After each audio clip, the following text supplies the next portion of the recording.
Hi, good morning, good afternoon, good evening, as wherever you may be. A big welcome to all of you in my Practice to Pass webinar series for SBL March 2025 attempt. This is Hasan Dossani, and I hope you guys are keeping well. So this webinar is a 2-day webinar. So the first day is today and the second day will be tomorrow, same time, which is 2 p.m. Dubai time. So it's a 2-day webinar. And what we will be covering in the webinar. So I will just briefly explain about SBL. We will cover all the formats which are tested in your paper. Then I will cover all the professional skills and more very, very important. So today I will be talking about all the exam techniques, how to read, how to draft, what strategies you need in place. So exam technique is a very important segment for today. And then we will, so item number 1 to 4, we will cover today, right? I want to give quality time to exam techniques.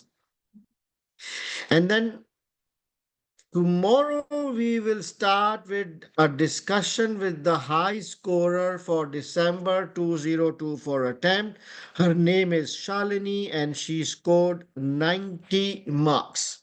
Right, so I would like to spend 15 minutes with her trying to understand what she did, how she did.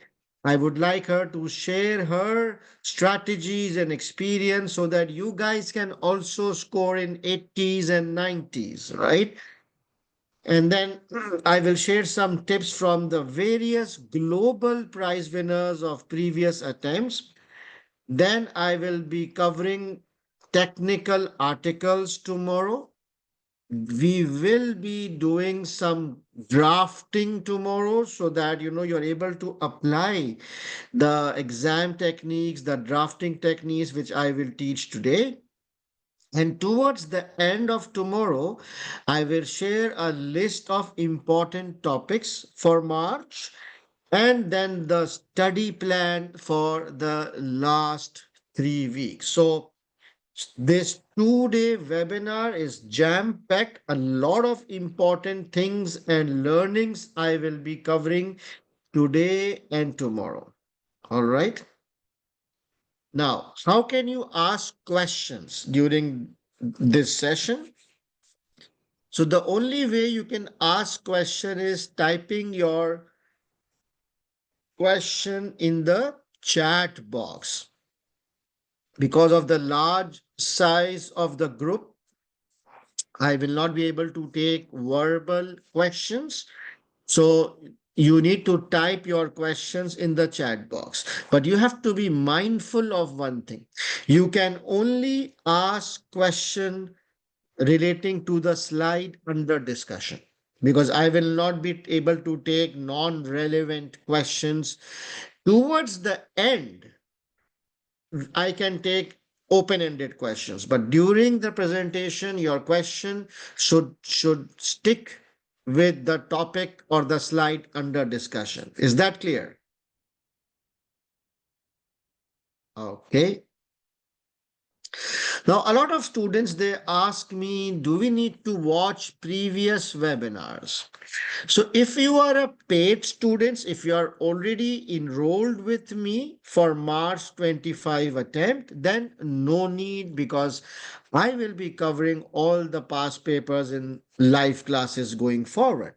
But if you are a self-study student and you do not plan to enroll with any teacher, then I suggest that you watch these two webinars, my webinar, December 2021 and March 2022. Why these webinars? Because I have solved entire paper in these two webinars, right? So I have solved NEBI and TT for you. So you will get an idea how to link, how to draft. But this is more applicable for self-study students. All right.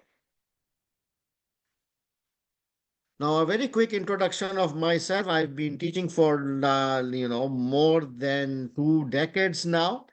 I'm a chartered accountant and I'm working as a CFO in an insurance company based in Dubai since last 13 years.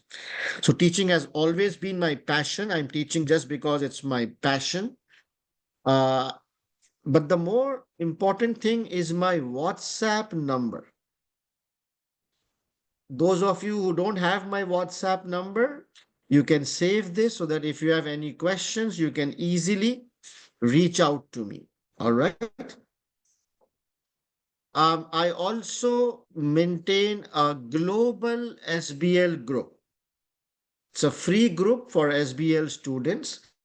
This is the link which I can share later on the chat box. All right. If you are already part of any group, then no need. But if you are not yet part of any SBL WhatsApp group, then you can join this group. Right. So I would like to start with a round of applause to all my high scoring students from December batch. So my highest student was Salini, as I mentioned, she scored 90. She's from India, followed by Anushka, 82. So top four are from India, then Zishan from Pakistan, and then from Mauritius, and then Saudi, and the list goes on and on and on. There's someone from Barbados, UK, Poland. Wow. So you can see that so many students uh, passed with 80s and 70s. This is just the cream, the top which I can fit in this screen, right? So there is, if these guys can do it, you guys can do it, right? So please be confident, please be motivated, and please give your best effort in the last 4 weeks. All right. All right, something regarding SBL pass rate. So SBL pass rate has been pretty consistent between 50 and 53%. Right. So December attempt was 51%, before that 53, and then 52. So we can safely say that after the pre-scene format was launched, the passing rate has increased. Okay. And SBL has the highest passing ratio amongst all the strategic professional papers. So you stand a very good chance if you study and plan properly. Yeah, so SBL is very, very different. So most of my students already know this. But I would like to focus on one item, which is this one, the last one. More than 50% of paper is common sense. So a lot of students are under the impression that SBL is a theoretical paper. No, it's not. It's a case study paper in which 50% of the questions are common sense questions. What do I mean by common sense? Common sense question means that you don't require any theoretical knowledge or bookish knowledge. You will just need to read the exhibit and using your logical thinking, you'd have to draft your answer, right? So when students they focus, guys, am I still there? Am I audible? Can anybody confirm? All right. Or I thought I was disconnected. Thank you.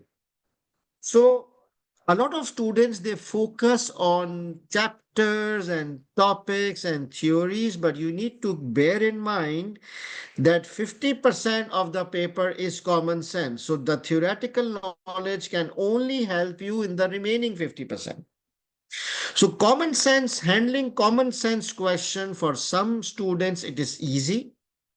But for most students, it's difficult because you guys have never done this kind of thing before in your ACCA journey.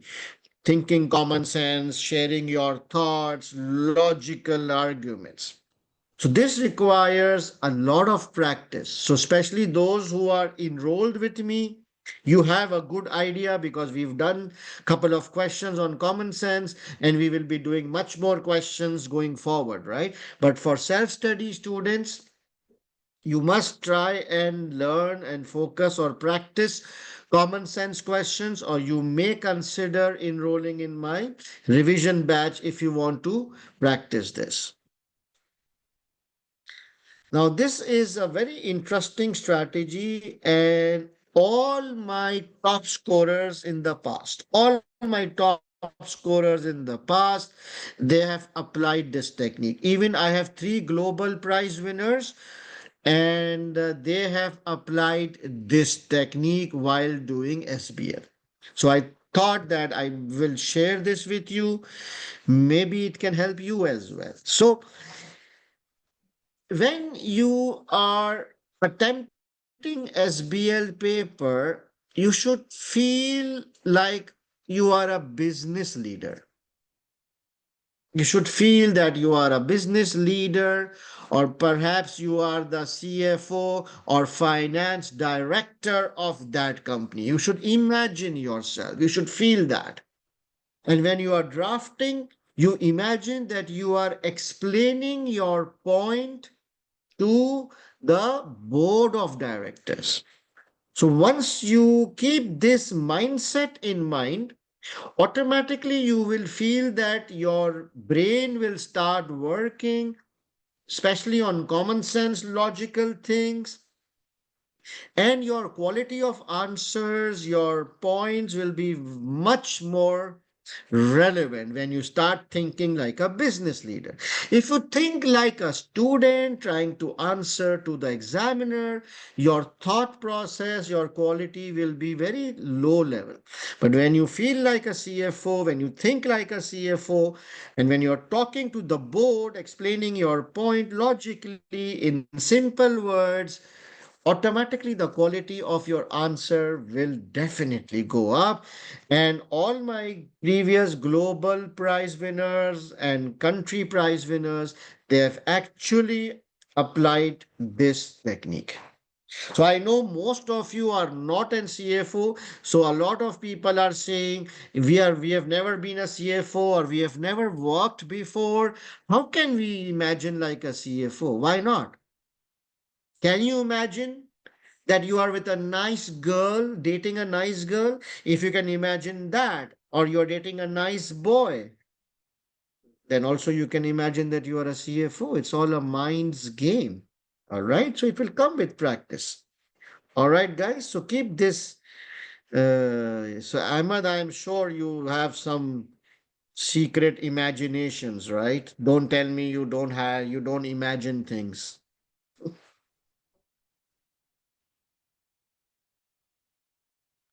All right. So are you all aware of the CBE platform, or do you want me to take a quick look at the CBE platform?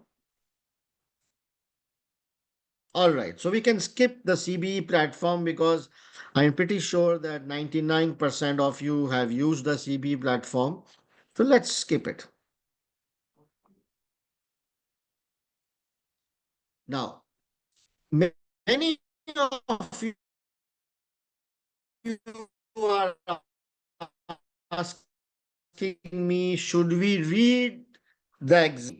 The examiner report will actually scare you and will shatter your confidence, because what the examiner explains in his report is more of a educational and illustrative purpose, and some of it is not practical under exam conditions. But it is my job to read the reports in detail and identify the most common weaknesses or errors. So, based on all the previous examiners' reports, I have identified why students fail SBL. Okay. And I think you should know this so that when you are practicing, you can try and overcome those risk areas, right? So the first reason is students, they don't link their answers with the exhibits. So with the new, like the with the pre-seen format, it is slightly easier now that you need to link your answers with the exhibits, so you can pick up some information, some punchline, some important sentence from the exhibit, and then you can elaborate on it. That's the first reason why students fail, because they tend to give general answers. No, it has to be picked up from the exhibits.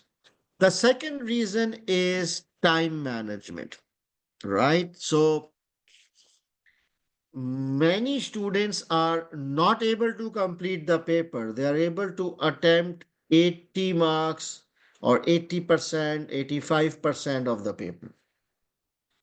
This is because most of the students, they tend to overspend time on one particular question.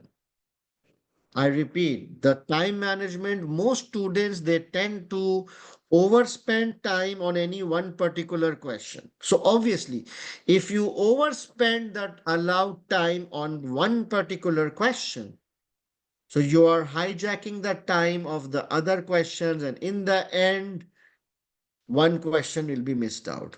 So how many of you who have given SBL in the past have overspend the time on any one particular question? Please write me. It is called time trap. So how many of you have overspent time on any one particular question, which is normally question number one, and then in the end you had to speed up, your quality went down, and you missed couple of parts, right? So guys, there is no room for making this mistake in SBL.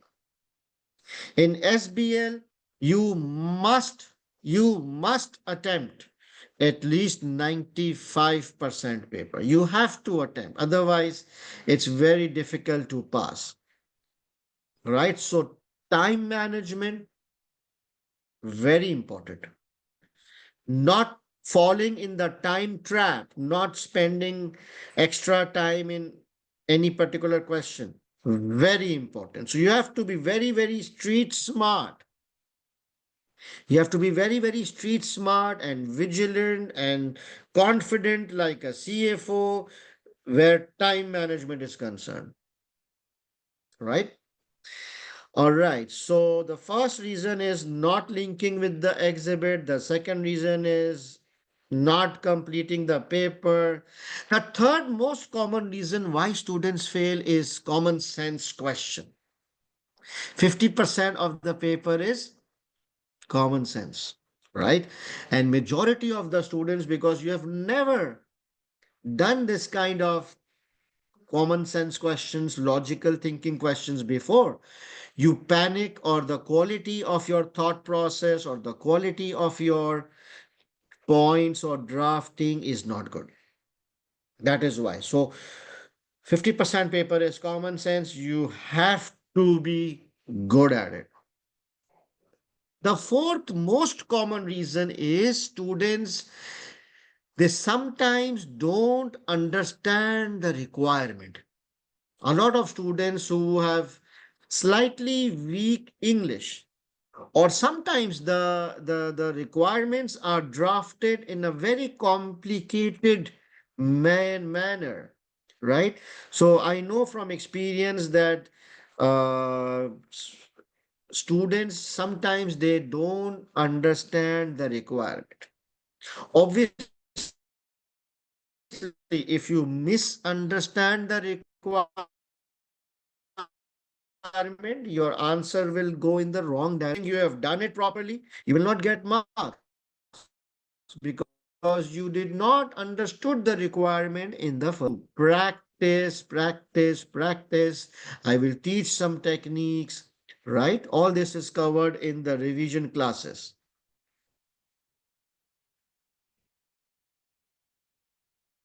And then, poor technical knowledge or lack of practice and all those things. So what are the four top major reasons? Linking, timing, common sense question, understanding the requirement. These are the 80% students they fail because either one of these reasons. So when you are practicing in the last 4 or 5 weeks, make sure that you're able to link, you're able to do your time management, you're able to handle common sense questions, and you're able to understand the requirement. These are the four things which you need to practice and acquire. Is that clear? Any questions? So what are the four things? What are the four things I mentioned? Because I want you to remember these risk areas. What are the four things which you need to be careful? Linking, timing, common sense, understanding the requirement. Linking, time management, common sense, understanding the requirements. Good.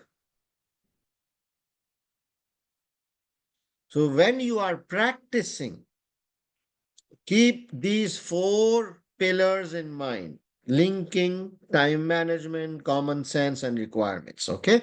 Because this can only improve through practice. So when we are practicing, be conscious, be mindful that I need to improve these four pillars. Good. Let's move on. All right. So all of you are aware of the pre-scene format, right? So I don't need to go into it. The ACCA will publish your exam case study 2 weeks before the paper. So it is expected that around February 20th, your exam case study will be published. We will know exactly which company, which scenario, which industry, which case study will be tested in your paper 2 weeks before. Is that good or bad?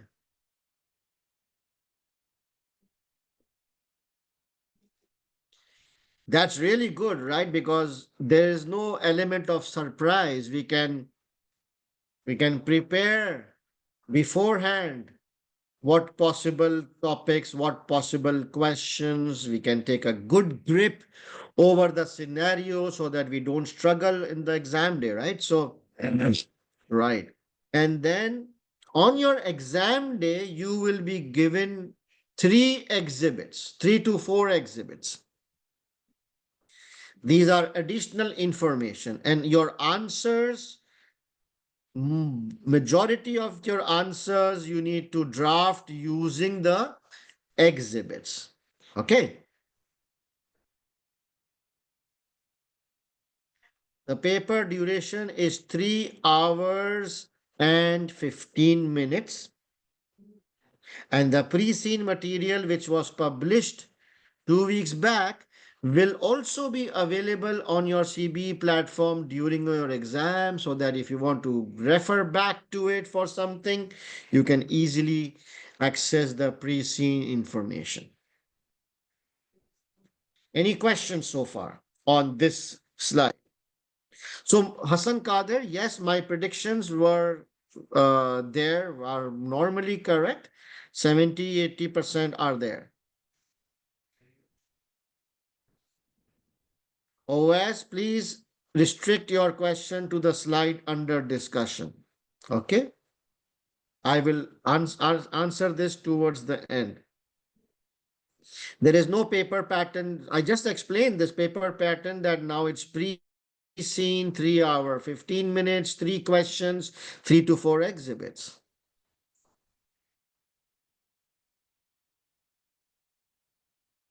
See me, I will answer this in the later slides. It's already covered in the later slides. All right. Now are you guys ready for SBL question?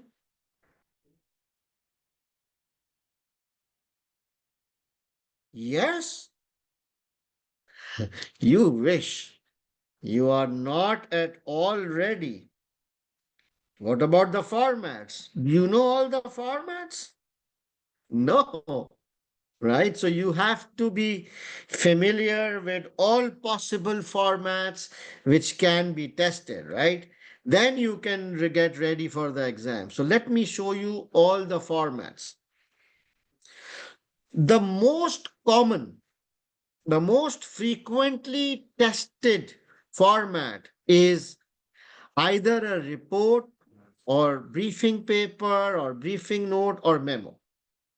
70% of the time, the examiner asks for one of these: draft a report, or draft a briefing paper, or draft a briefing note, or draft a memo. 70 to 80% of the time, this is the format which is tested.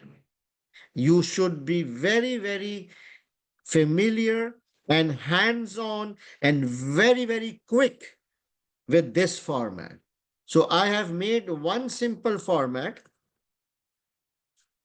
okay, so that it can be used in all these four kind of formats. It's very simple: to, from, subject, date. To, from, subject, date.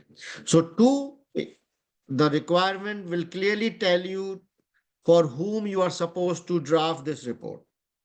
From, your role will be given to you very clearly on the exam date. At what is your role? Are you the finance manager? Are you a director? Are you an external consultant? Whatsoever. Whatever is your role, you will find out on the exam day, right? Subject, you have to give a subject that, what this report is about. And the date, again, the date will be given to you on your exam day. Then the next heading is introduction, and you can write this report, and then you can copy the requirements. So those of you who are already enrolled with me, you know how to do this, right? So this bit is the format. And then your actual answer or drafting will start. You will give headings, you will give subheadings, whatever is the requirement, you will do the drafting. And in the end, you will do the closure, like best regards and your role. This is called the closure. All right. Now, a lot of students, they ask, are we supposed to give any conclusion towards the end? No. No conclusion or recommendation should be given unless the question specifically asks you to give conclusion or give recommendation, then obviously yes. But if the question is silent, it doesn't specifically tell you to give a conclusion or a recommendation, then we will not give any conclusion or recommendation. Is this clear? Is the report format clear? 70 to 80% of the time, this format is tested. All right, so you have to be very, very hands-on and quick. Okay, then sometimes the examiner asks you to draft a section of a report. Draft a section of your report. So it's very simple. You give a heading, section of a report. There will be no to, from, date. Only you will write the subject, the introduction, That's it. This is the format of a section of a report, because you're not drafting a full report, you're just drafting a section or a portion of a report. So you just give the heading section of a report, just give the subject, introduction, what this section talks about, and then you can start your drafting from here and then give a closure. All right, very simple. Saranya, there is no difference. Vivek, you just copy the requirement and paste it here. I will show this tomorrow when I will draft a question. All right, so section of a report done. Very simple format. Then another format which examiner tends to ask is draft an email. Draft an email. So again, you give the heading email to, from, subject, date. Then you will give the introduction in a paragraph from that this email, and then you can copy the requirement from the question. Then you draft your answer and closure. Very, very similar to the report format, to, from, subject, date, but just the introduction heading is not there, but the introduction paragraph or section is sentence is there. Correct.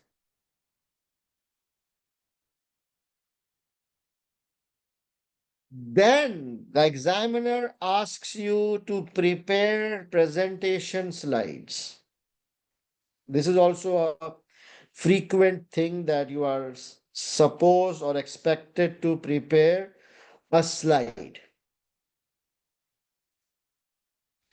A lot of students, they struggle with slides, but it is actually very simple. It's not complicated.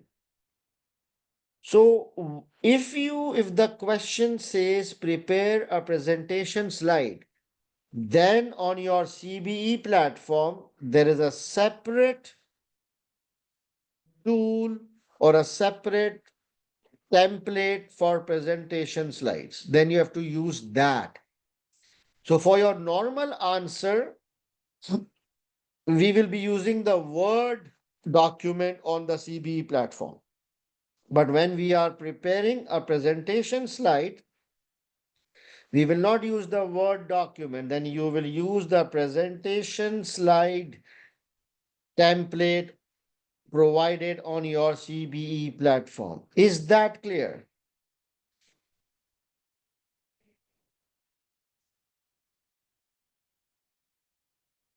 So I would like to show you actually a presentation slide. So let me open uh, the strategic business leader. Let me open this paper. Okay.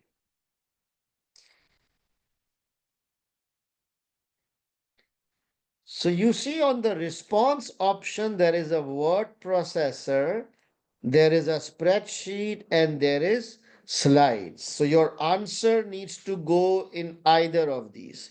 So for SBL, all our drafting, we will use the word processor. Okay, it's a blank word processor. For SBL, we will never use spreadsheet. Okay, no need to use any spreadsheet. But regarding the slides, if the question asks you to prepare presentation slide, then you have to use this option. So if I click this, it looks something like this. Slide 1, this is slide number 1, followed by slide number 1, speaker notes. Then there is slide number 2, followed by slide number 2, speaker notes. So every slide has two slides, slide 1 and slide 1 speaker notes. And then slide number 2 and slide number 2 speaker notes. Is this clear so far? Okay. Now, what is the difference between slide one and slide one speaker note? Do you know? What is the difference between slide one and slide one speaker note? I will show it to you through this presentation. So this is the slide one, and underneath is the speaker note for slide one. So in the slide one, you will not draft your answers. For example, you are supposed to give 3 points, right? You will not do your drafting. You will just give the headings or the bullet points here. And where will you draft your answer? The drafting or explanation of these bullets will be under supporting notes. So if there are 3 bullets, I would expect to see 3 paragraphs, each paragraph explaining 1 bullet. Do you understand? So the first slide, the slide is for pointers, and the second, the speaker note, is for explanation.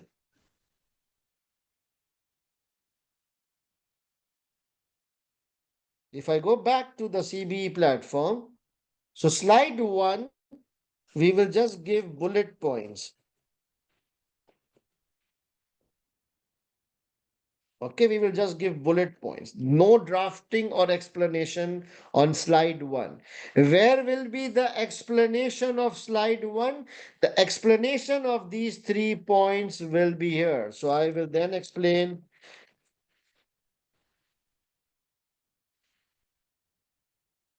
3 paragraphs, each paragraph explaining each of the bullet. It's as simple as that. Any questions? Do we need to put heading in the speaker note? No need.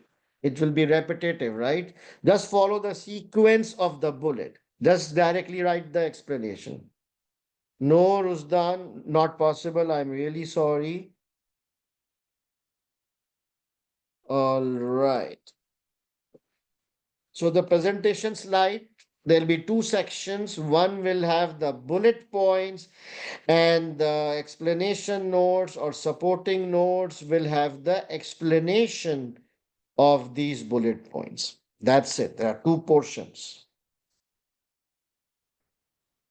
Now, very occasionally, the examiner has asked you to draft a letter.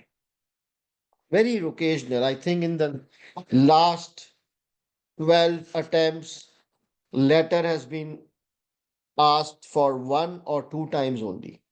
But nonetheless, you must be familiar with the format. So you give the top heading letter, date, dear Mr. Chairman, whoever the addressee, you will give subject, you will give this letter, opening sentence, this letter talks about, analyzes the external environment, whatever, then your answer and closure. This one is slightly different from the report format, so you must memorize it. Okay, just I will share these handouts tomorrow. I will share these handouts tomorrow so you can memorize the formats. Then again, something called press release or website release. This is also very rarely tested. So in your last 12 attempt, maybe 1 or maximum 2 times you have been asked to prepare a press release or a website release. So very simple, you will give the heading press or website release, subject, name of chairman or CEO, name of company, date. This is really the opening sentence, the actual answer which you will draft, and the closure.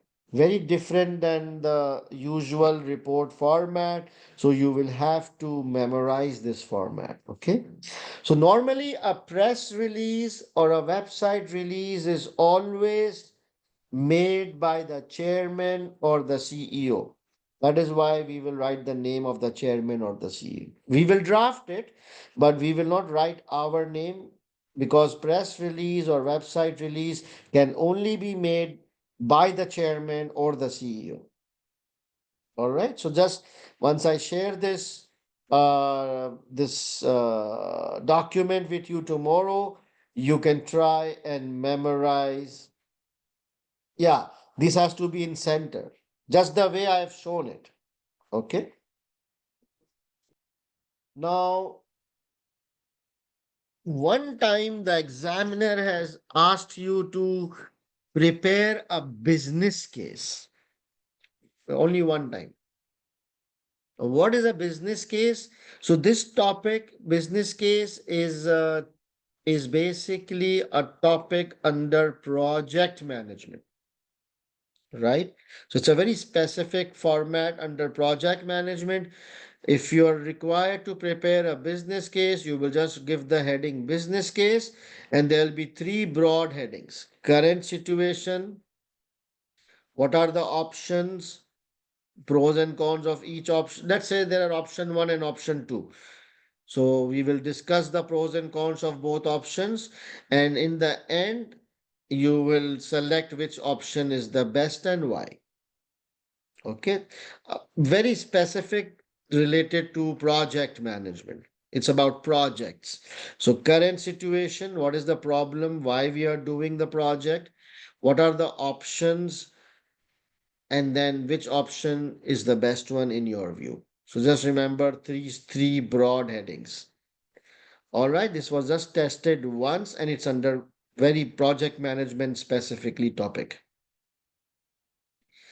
Then there is another thing called project initiation document. Again, very specific to project management topic. So a project initiation document consists of these things. It includes the scope and objective. It includes cost benefit analysis, project sponsor, project manager, project team, other stakeholders, duration, key risk, constraints, governance, and monitoring. So if you have watched my top 25, you will know what a project initiation document is. The good news is that the examiner will not ask you to prepare a PID. I have not seen any question which says prepare a PID. So then how do they ask questions? They will um, give you a PID as an exhibit. They will provide you a PID and they will tell you what are the mistakes or omissions or missing elements from this PID. So how you will be able to identify the mistakes? So if you remember the main contents of a PID, you can simply compare this with the PID which has been provided, and anything which is missing there, you can identify and flag. Right? So you have to memorize. So this is top 25 topics. So my top 25 topics, you have to do that properly. All right. Without that, you don't expect to pass SBL. Right. Now, this is very, very common, this topic. These two topics are very common. Most of the time, the examiner will ask you to identify the weakness and give recommendation. So whenever a question like this comes, that identify the weakness and give recommendation, I like to use a tabular format. On left side, I will mention the weakness. On the right side, I will give its recommendation. Then another weakness and its recommendation. So tabular format will make it easy for you under exam conditions. It will be more structured and you will not miss out anything. right? You can also uh, use a paragraph form, but tabular format I feel is more faster and easier because one weakness, one recommendation, weakness, recommendation. Similarly, same thing applies on risks. The examiner might ask you identify the risk and give recommendation. So we can use the same tabular format. On the left side, we will identify the risk, and on the right side, we will give recommendation. All right, is that clear?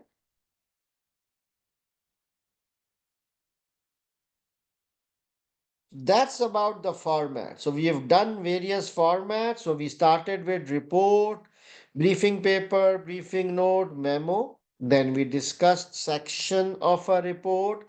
Then we discussed presentation slides, emails, letters, press release, business case, PID, and weakness recommendation and risk and recommendation.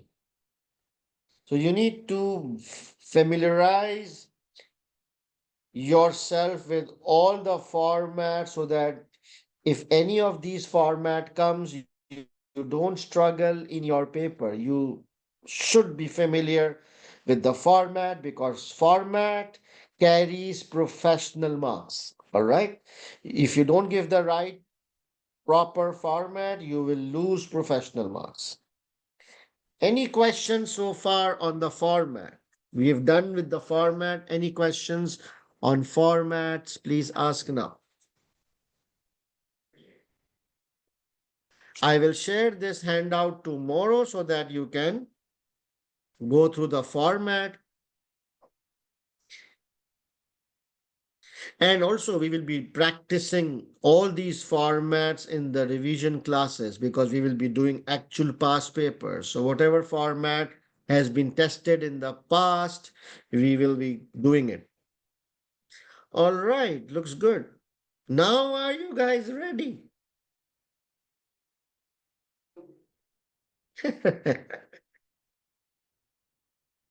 No way. No way. Why not? Professional skills. You need to be aware of the five professional skills, what they are, and how you can score good marks on professional skills. Right. So before I dive into professional skills,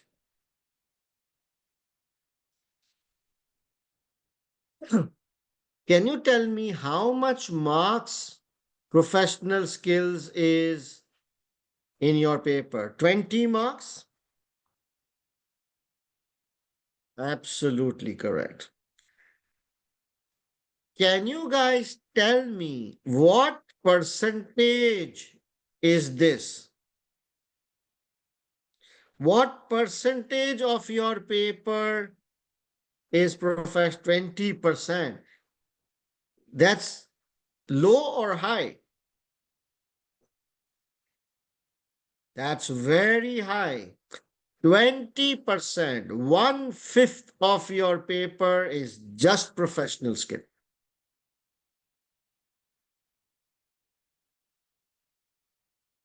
So if you can score good marks, like let's say if you can score 14 out of 20 or 15 out of 20, wouldn't that be good? Wouldn't that give you a solid start? So you need 50 marks to pass.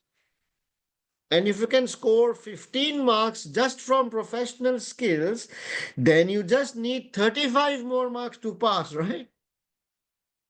So I always emphasize that we should grab maximum marks in professional skills.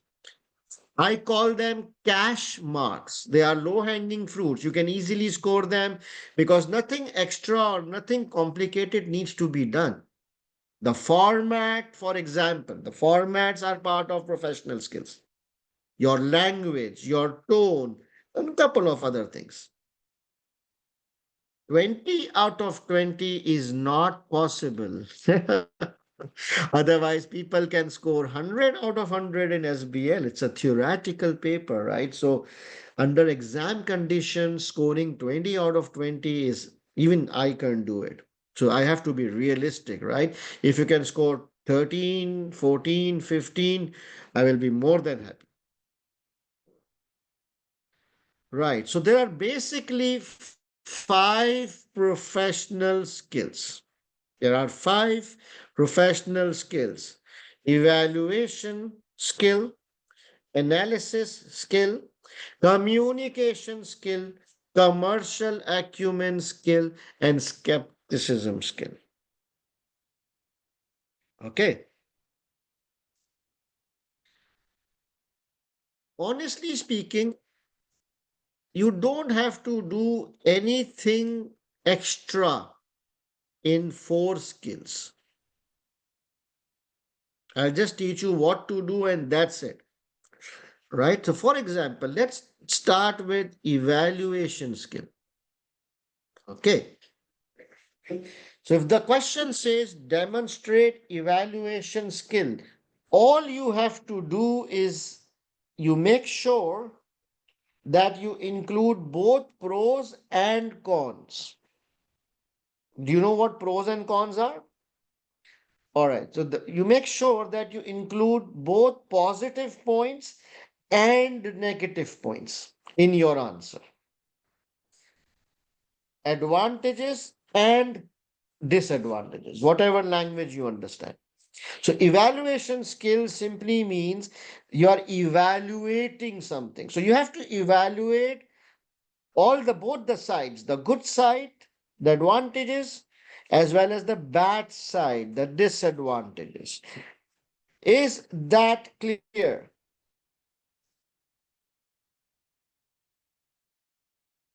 Evaluation simply means that you have to include both positive points and negative points in your answer. That's it.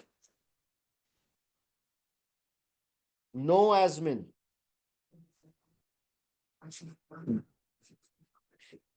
Now, my question, I have now a couple of questions for you. So, okay, let's do a practical example. Okay, just to understand evaluation skill.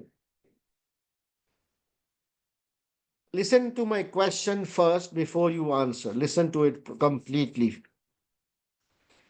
So, I want to evaluate ACCA degree or ACCA qualification. I want to evaluate ACCA qualification. It simply means that you will include some advantages of ACCA, some good points, some strengths, and then you also include some negative points, disadvantages of ACCA. So, can you give me three advantages of ACCA?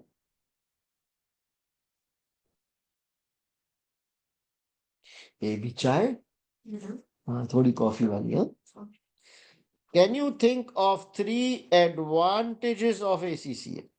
It's global, it's professional, it's flexible, highly paid. Okay, very good, very good, very good. Can you give me a couple of disadvantages of ACCA? It's costly, it's difficult, especially the professional, strategic professional stage. It can be time consuming. Done, done. So, what did you guys do? You just evaluated. Evaluation skill simply means you analyze the pros and the cons. Now you understand what is evaluation skill? Easy? Very good. So nothing extra needs to be done. While you are drafting, you just make sure that you include both positive points and negative points. That's it. Now, couple of complications. Supposing you are expected to give 10 points. So how many pros and how many cons? How many pros and how many cons should we write if 10 points are required? Equal, 5 each. So my paid students, they already know the answer, right? But the self-study students are giving wrong answers. They are saying equal. So if 10 points are required,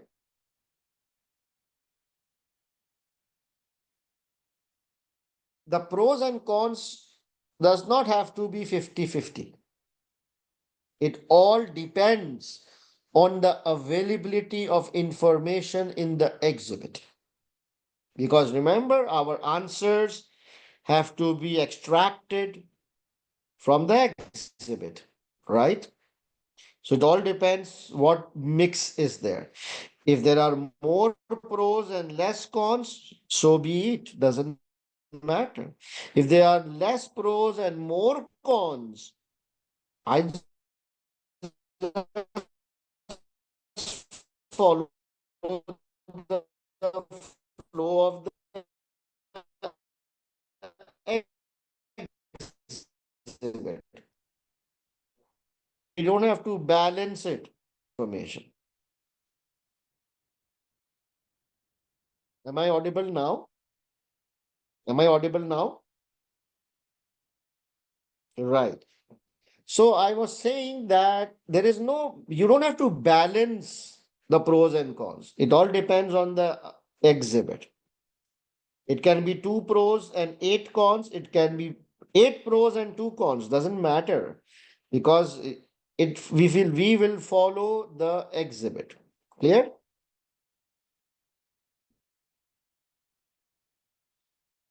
The other thing is sometimes the question says critically evaluate.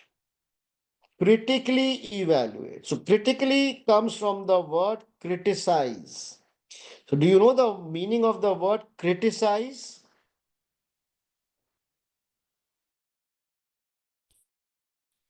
Criticize means negative points, identify the faults, the gaps, the shortcomings, right? Criticize. So when the question specifically says critically evaluate, then we will majority of the points should be negative. Clear? Dhruv, can you please keep your fancy ideas to yourself? Nityashri, no.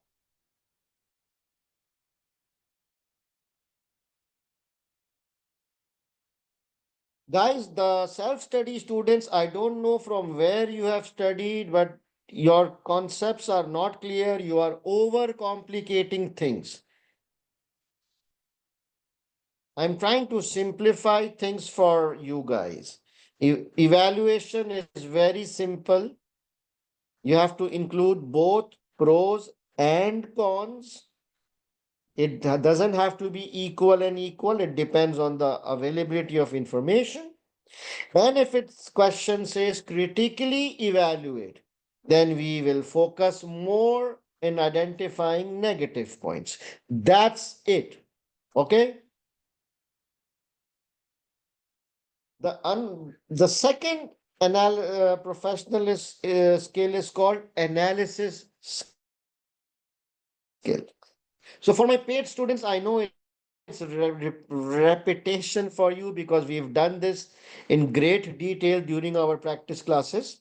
But let's revise it so that everybody is on the same page, right? Analysis skills simply means that you identify the reasons or the root cause of an issue. Identify the reason or the root cause. That's it. If you identify the reasons or the root cause, you are done with analysis skills. Nothing extra needs to be done. So, from where we will identify the reasons or the root cause? Any idea?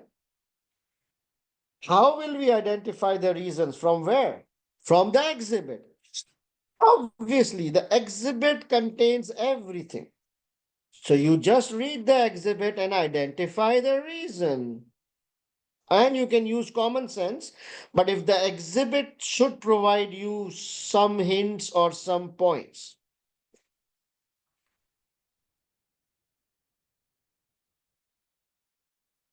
Just a minute, guys. Just a minute. Sorry. Yes, all my cats are SBL expert. My wife is an SBL expert.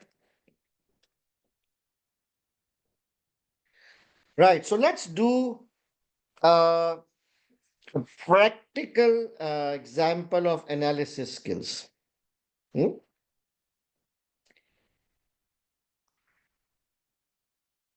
Supposing my revenue has fallen by 20%. Supposing the company's revenue has fallen this year.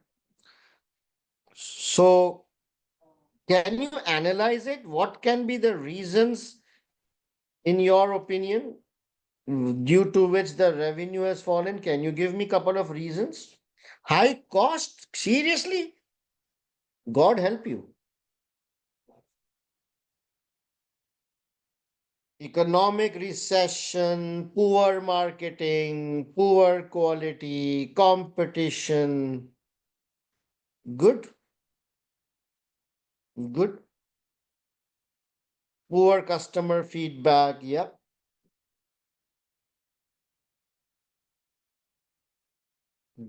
All right. So these, what you have done is analysis skill. Analysis skill simply means that you are able to identify the reason or the root cause of an issue. Clear? Clear? Good. Let's move on. Please keep this really, really simple, exam point of view. Just identify the reasons and you are done. The third one is communication skill. Again, very simple. Nothing extra needs to be done. Communication skills simply means your language, your tone, how you are explaining your point. That's it. So, do you think a good CFO should have good communication skills? Or exactly, right? Any good professional. So, do you think I am able to explain things to you in simple, understandable manner? Right. So that's my communication skill, right? So exactly this is what the examiner expects from you. That when you are drafting your points, the language has to be simple and you're able to communicate your thoughts, your points in a convincing manner. Now, one important thing here, which I have noted with, with you guys, is that so the board of directors are finance people or non-finance people.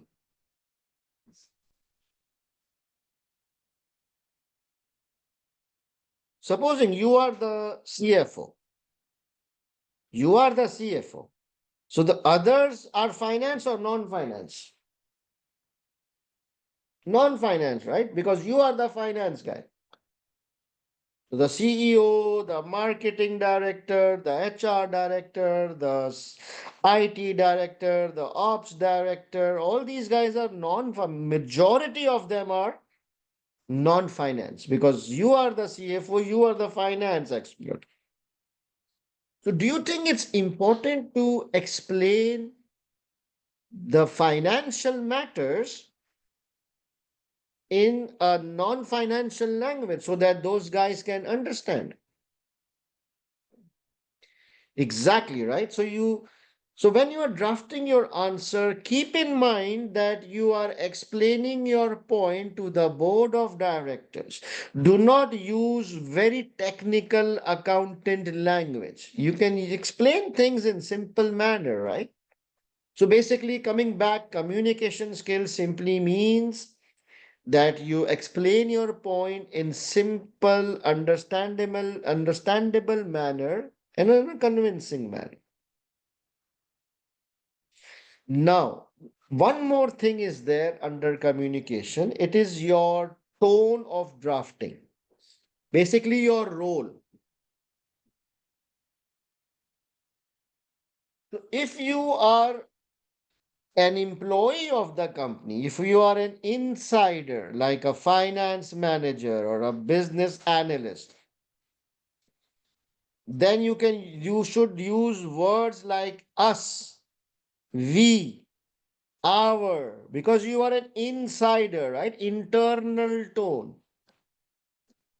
And if you are an outsider, like a consultant, then what language will we use? What tone will we use?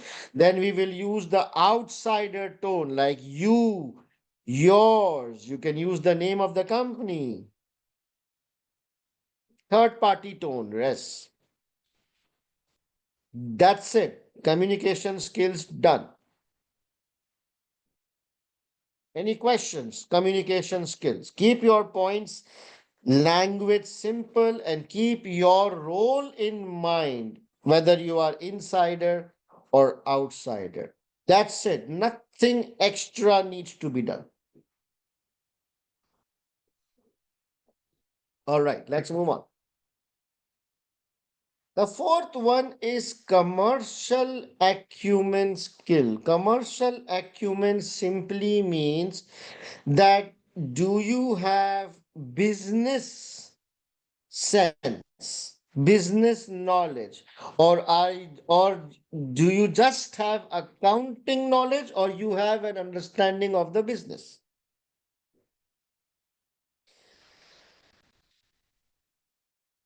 So commercial acumen, all of you, all of you have commercial acumen, but you don't know it. You think it is something out of this world. No. For example, what are the reasons why revenue fall? What are the reasons why revenue fall? Fall in demand, very good. Competition, very good. Economic recession, very good. Poor marketing, very good. Poor quality, very good. Staff demotivation, very good. Substitutes, very good. This is commercial acumen. That's it. You're talking business sense. Do you understand that? Stop writing. This is commercial acumen, just basic business knowledge. Fall in demand, economic recession, poor marketing, poor customer service, and long list. This is actually commercial acumen. What else? So don't you have commercial acumen? Do you have commercial acumen? Khalas, that's it. Don't underestimate yourself. Let's do one more example. I want to check you guys. So our customer feedback has fallen significantly this year. Customer feedback. or customer satisfaction percentage has fallen significantly. Reasons: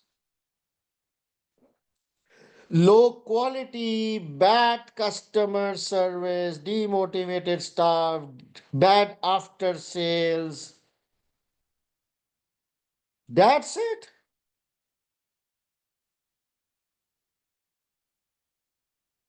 Done. This is commercial acumen.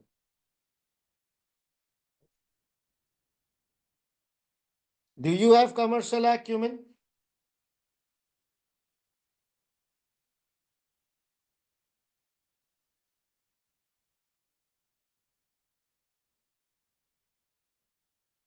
All right. One last example. So I teach 800 students every batch of SBL. How many?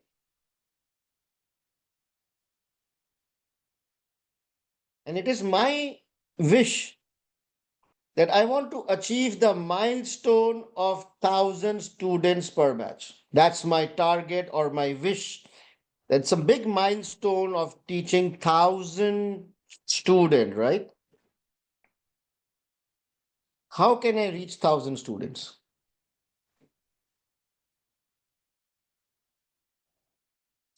Reduced fees is not a good strategy. Now you're talking like an accountant, because how will my revenue increase if I reduce fees? You understand? I have to increase the revenue, right?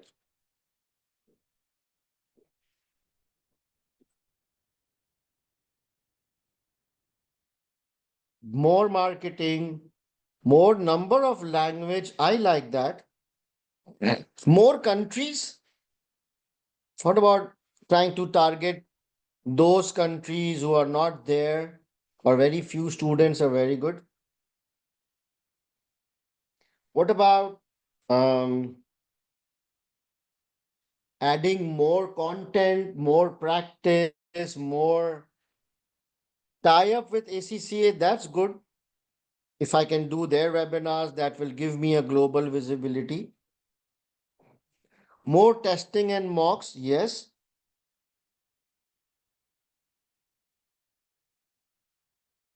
Done. You guys are done. This is commercial. You are talking commercial language. You think this is an accountant language? No, this is not an accountant language. Now you are thinking like a CFO. How I can increase the business? This is commercial acumen. So guys, all of you have the basic understanding of business. You guys are not dumb, right? So nothing extra needs to be done. When the question says demonstrate commercial acumen, just read the exhibit and identify the points, and automatically all those points will be business points. Avoid thinking like an accountant, right? Just be careful that you don't think like an accountant. Think like a business leader. Think about the big picture, how I can grow business, how I can meet my strategic objectives or mission, competition, staffing, HR, IT, marketing. These are all commercial acumen concepts. Any questions? Right. So far we have done 4 skills: evaluation, analysis, communication, commercial acumen. Nothing extra needs to be done here. Just keep in mind what you need to do: evaluation, pros and cons, analysis, reasons, communication, your tone and your role, commercial acumen, you talk over about the business, marketing, HR, IT, customers, competitors, right? Now, the fifth skill: Skepticism skill. In my view, this is where you need to do something extra. Oh, very interesting. Shriyan, absolutely correct. So let's talk about skepticism. I want to give 5 minutes to skepticism. So skepticism comes from the word skeptical. So do you know the meaning of the word skeptical? Questioning mind, huh? Questioning mind, challenging someone. You must have seen or heard this word probably in the audit paper that auditors should have a skeptical mind.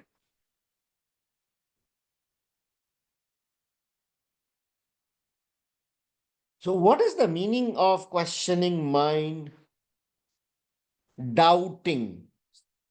Do not accept anything on face value.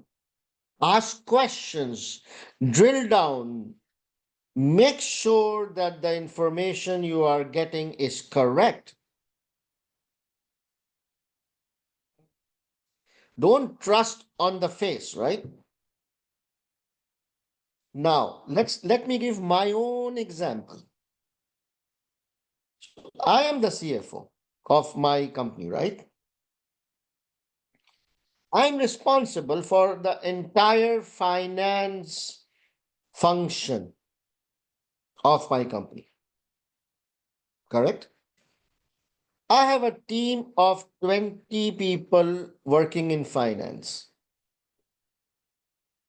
Okay. So I am dependent on my team, right? Yes or no?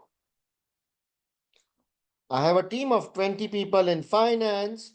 I'm the head. So I am dependent on my team because they are doing the groundwork. They are extracting the numbers, they are analyzing, they are preparing the financial statements. My job is to review them, correct? My job, I don't prepare numbers, my job is to review.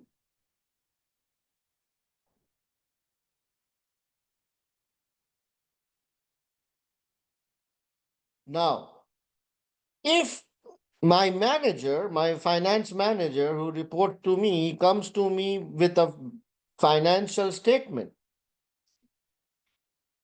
should I assume that it's 100% correct? Or should I have a questioning or a skeptical mind? I will be an idiot if I assume that it's 100% correct. He's a human, he can make mistakes. He might not have that understanding. There might be some complications. So I review the financials and I ask counter questions. I ask questions. What is this? Why this has gone up?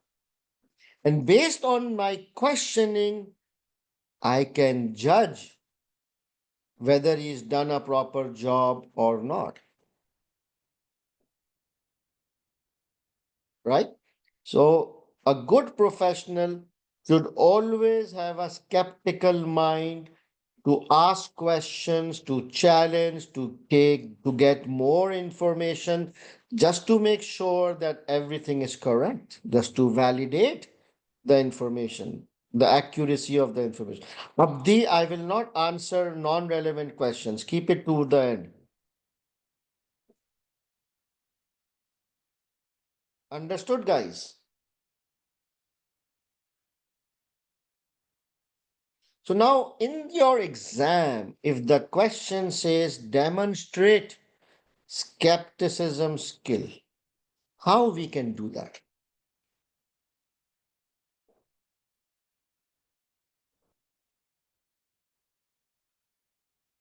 So there are two or three ways we can question, we can ask for further details, we can ask for the basis on what grounds you are saying this. You know, you can disagree. Disagreeing is also a form of skepticism. You can disagree with the opinion of the other person, but disagreeing based on logics, right? You cannot just disagree because I don't like his face. You have to disagree based on some logic.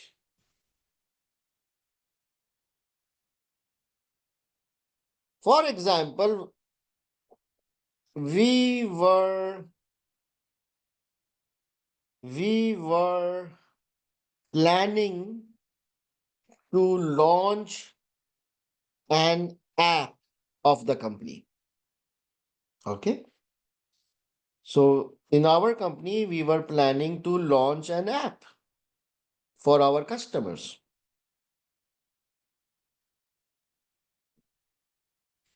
So the marketing director said that there is no need for app because 50% of our customers are aged. They are more than 50 years of age. Do you agree with this logic? Why not? I told him, Mr. Marketing Director, I'm sorry, but I don't agree with your point because, and then I gave my own logic. So, what's your logic? Do you agree with him? So, exactly, I told them that, okay, what about the other 50%? So, 50% are aged, but 50% are young people. What about them? Number two, I said that apps is the future. And number three, I said that who said that people above 50 don't use apps?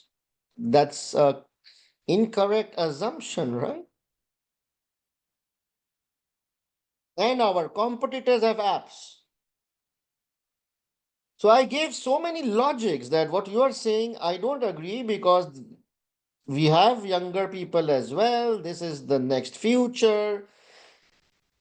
Older people also use apps, and our competitors have already launched their apps. So we will lose our market share if we don't keep up. So this is all skepticism, not accepting anything on face value.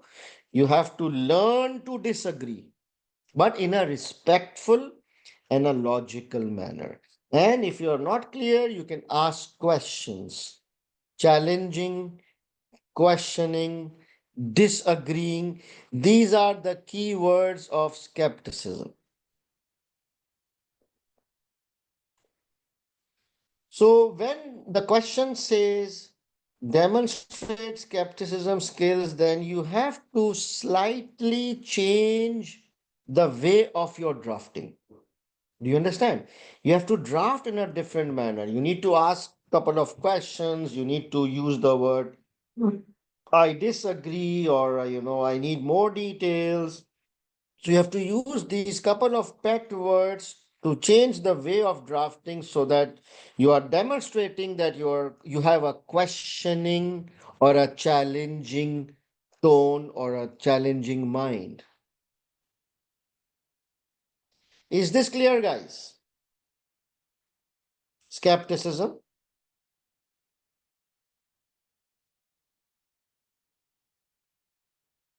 Taunt is not respectful. Taunting has to be with logic, right? If a logic is correct, then yes. All right. Now are you guys ready for the paper? You know all the formats, you know all the professional skills. No, you're still not ready. Still not ready. There is so much in SBL. Formats, professional skills. And the last pillar is exam techniques. Let's take a small break and then come back with a fresh mind so that we can spend quality time on exam techniques. Is that okay?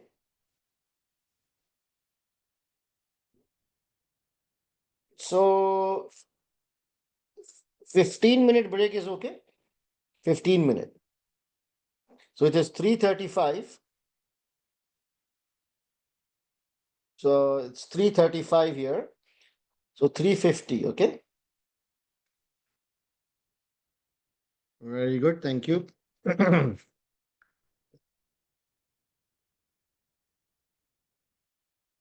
So our last topic for today is exam techniques.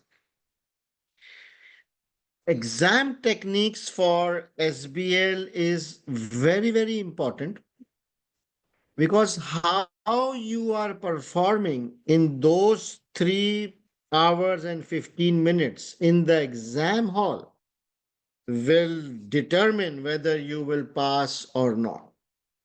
So, no matter how hard you have studied in the last 1 month, 2 months, 3 months, no matter how much practice you have done in the last 1 month, 2 months, 3 months, but what matters is how you are delivering in those 3 hours and 15 minutes in the exam hall. And there the exam techniques comes in play. Okay. The exam techniques will determine whether you are passing in that attempt or not, whether you are getting 49 or 50. It's that important. I hope you understand. The second thing which I want to talk about exam technique is that the exam techniques of SBL is very, very, very different from all your other ACCA papers. Okay, so do not try to mix the SBL technique with other papers. SBL is a very unique paper, so it's got a very unique exam technique. Okay, you have to understand this very, very clearly and follow this 100% when doing SBL. Right. So my first thing is time management. So we all know that the allowed time is 3 hours and 15 minutes, right?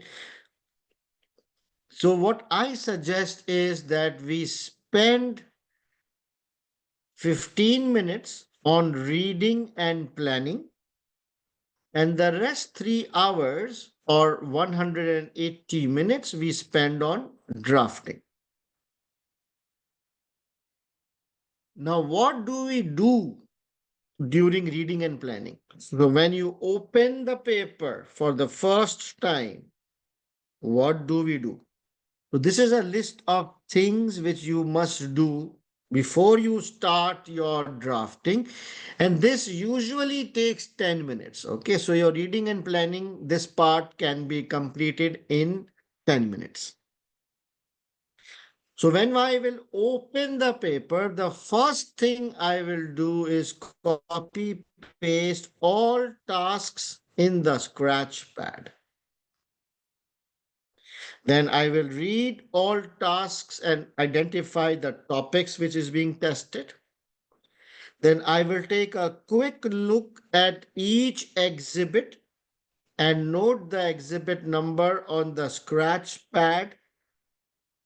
Do not read the exhibit in detail. So we will not be reading the exhibits in the first 15 minutes, okay?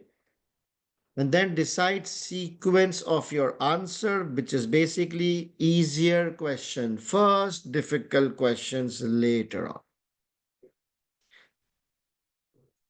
So now I want to show you using an actual paper how to do. So when I open the paper, the first thing is we copy paste all tasks in the scratch pad. So why do we need to copy paste all the tasks in the scratch pad? Any idea? Why do we waste our time copying the requirements on the scratch pad?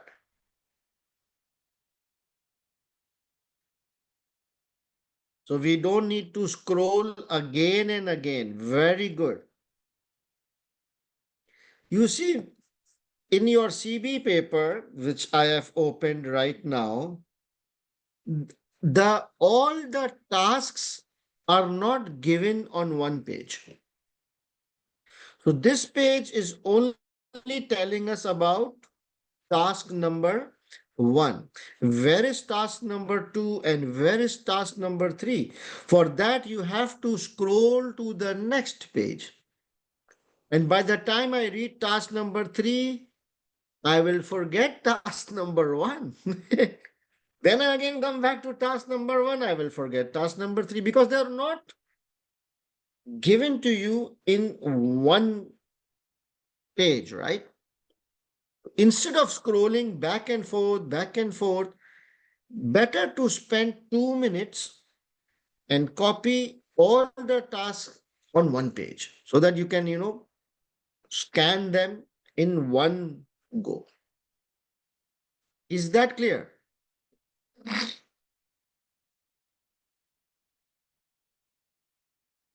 Now, why do we need to copy the task on the scratch pad? Why am I saying scratch pad? Some people will say we can copy on the word processor. No, you should not copy the task on the word processor. You have to copy on the scratch pad. But why scratch pad?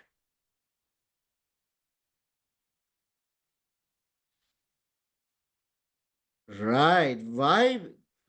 Because you cannot copy on the word processor because when you will go to the next page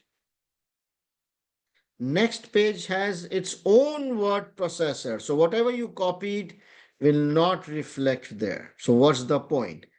So when we copy on the scratch pad, then it will always stay there no matter on which page you are. Understood? So let me copy this. It will take not more than 2 minutes. With practice, you can do it quickly. So I will open the scratch pad. I will open task number 1 quickly, and I will just copy the technical requirement. I'm not copying the anything else. So I'm done with this one. Okay, this is question number 1. I copied it. Okay. Then I go to the next task. How do we go to the next task? How do we go to the next task? You have to scroll down. So you have to scroll this down. You have to scroll this bar down, and then the next function will work. So everything is same, only the task number has changed now. So I will open task number 2. I will copy to A. Where is it? Oops. Scratch pad to A.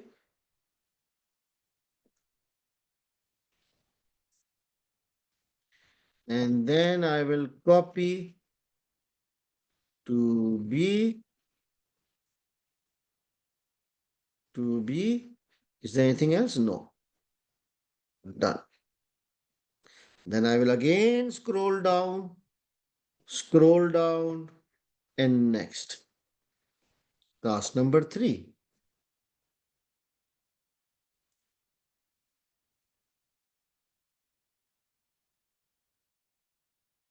This is 3A.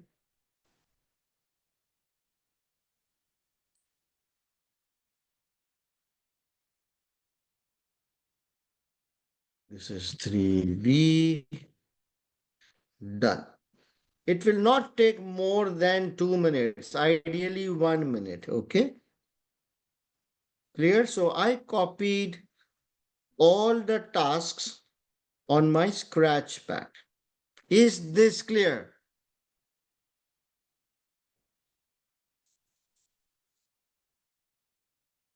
Good. No marks, no nothing. I just copy pasted the technical requirement. Now I will read them just to find out what are the topics which is being asked in your my paper, right? So it says prepare a report, advise on the financial and non-financial benefits and drawback of each of the investment project. So there is some investment project. So I have to analyze the pros and cons, benefits and drawbacks of each of the investment project and recommend. All right. 2A, write a letter which assess his proposal to establish a strategy committee. So the topic is establishing a strategy committee. So you see, I'm bolding the topic names. 2A is about something to do about a strategy committee. And then it says prepare briefing notes which analyze how employee dissatisfaction, that's the topic, may affect upon each change. So I'm just trying to identify the topic. So first one is something about investment projects. The second one is about something about a strategy committee. Third one is about employee dissatisfaction. And 3A, prepare a report which evaluate the adequacy of the risk mitigating activities. So the topic is risk mitigating activities and recommend. Okay. And for 3B is prepare briefing note which assess the benefits of using e-marketing methods. Benefits of e-marketing. Done. All this will take you 2-3 minutes in total. Copy pasting, reading, and identifying the topic.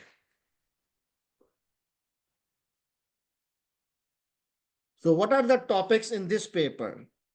Pros and cons of some investment project, then strategy committee, employee dissatisfaction, risks, and e-marketing. So now I know the topics. Now I will take a quick look at the exhibits. Overview of investment project. From the name, I can guess which question this exhibit pertains to. Can you? Can you tell me overview of investment project? So I remember, yeah, it's this one, right? Question number 1, right? Done. So I will write here exhibit 1. Okay, I wrote here exhibit 1. So I know that when I will attempt question number 1, I just need to look at exhibit 1 because exhibit 1 talks about investment projects. That's it. I just need to identify the relevant exhibit. Without reading also you can do. Is the approach clear? Did you understand what I did? Very good. Now I will see the second exhibit. It's about strategy committee and staff reaction. Strategy committee and staff reaction. Which question? Strategy committee and employee dissatisfaction is kind of a staff reaction, right? So I will just write exhibit 2. Simple. So from the name only, 95% of the time from the name you will be able to guess. Yes, Azzy. Now the third exhibit is risk mitigating activities. So I remember there was something on, yeah. Question number 3 is risk mitigating activities. So I wrote exhibit 3 that when I will attempt this question, I need to look at exhibit 3. And the fourth exhibit is board meeting on marketing approach. So did we have a question on marketing? Yeah, question number 3B is about marketing, e-marketing. So I will just say exhibit 4.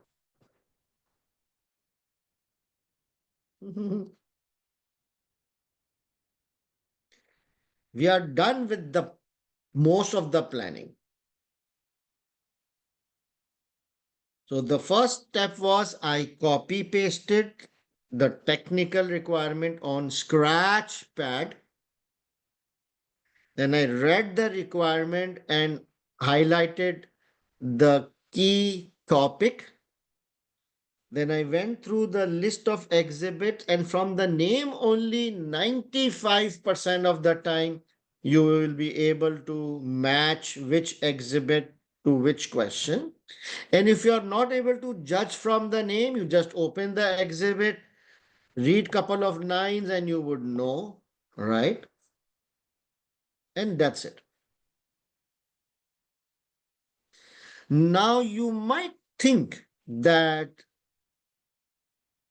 is it like one exhibit for one question? What if one exhibit might include any information about other parts? It might come to your mind, right? That is it always one exhibit to one question? 99% yes. 99% yes. In your new pre-scene format, this has been the trend. 99% one exhibit, one question. So that kinds of simplifies our life, right?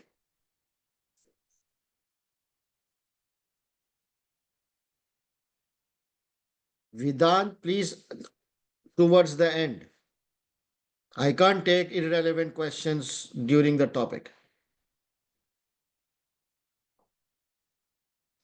Understood, guys? This is what I called reading and planning, that you copy paste the requirement, bring them on one page, identify, read the requirements, identify the topic, and map them to the relevant exhibit.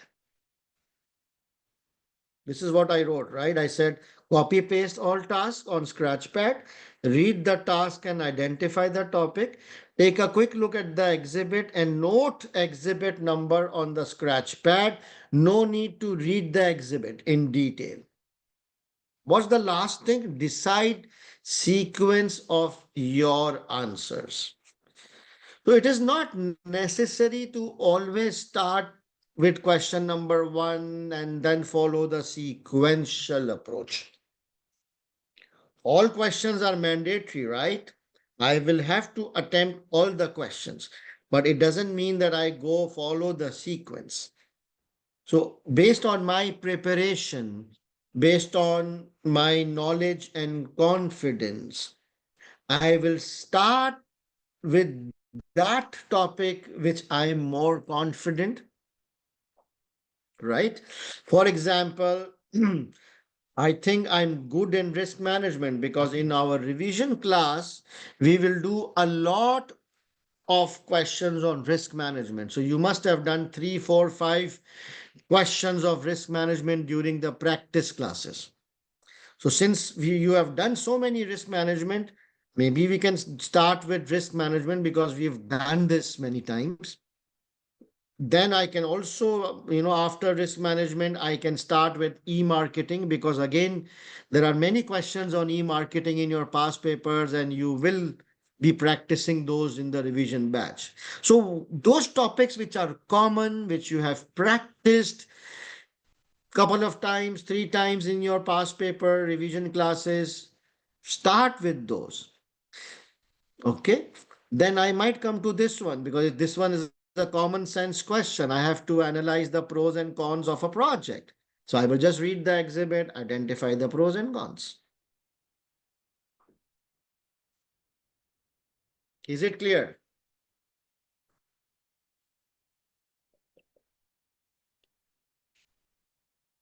Right. So all this usually takes not more than 10 minutes. Okay. Copy pasting, reading and mapping and deciding what to do, maximum 10 minutes. After this, once you have decided which question to start from, then your drafting time starts. So for drafting, you need to give 1.8 minutes per mark. Is that clear? So if it's a 10-mark question, how many minutes? For a 10-mark question, how many minutes? 18 minutes. So now in this 18-minute, what I will need to do? When we will read the exhibit?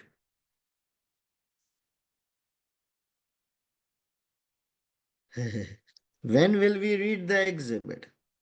Within this 18-minute. So this 18-minute is just not drafting time.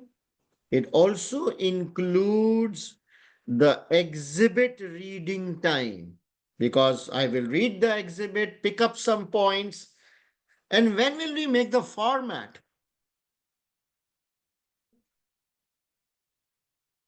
Same, within this time, not early. Everything will be done on that question within this allowed 18 minutes.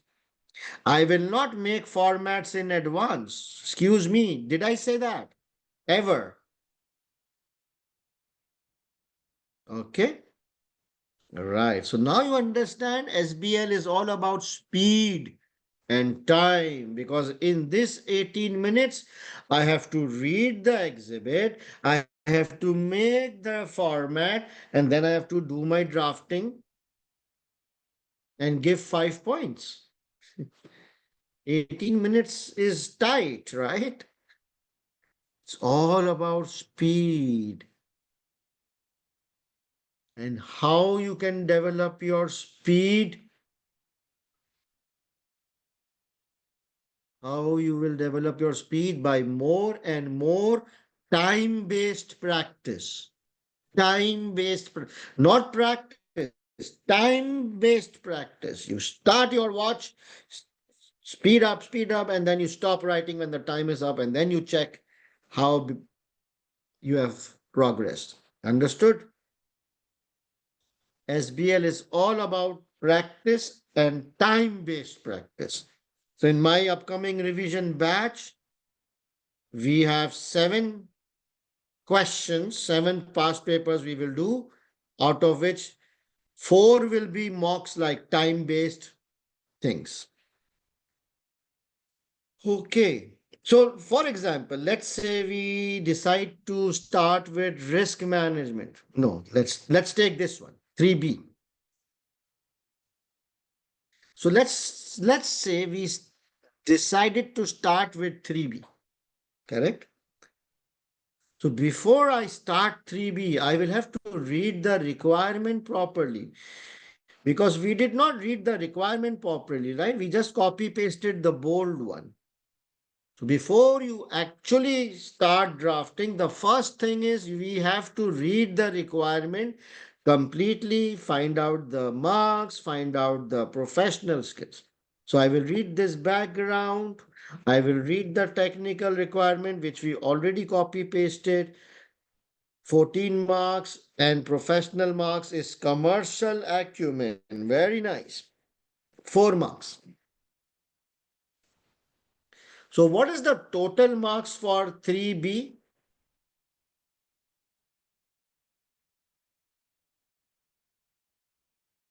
3B, 18, 14 plus 4, 18. So how many points are we supposed to write for 18 marks? Very simple. Total marks divide by 2, 9 points. Total marks divide by 2, because one well drafted point can is 2 marks. So for 18 marks, I need to give 9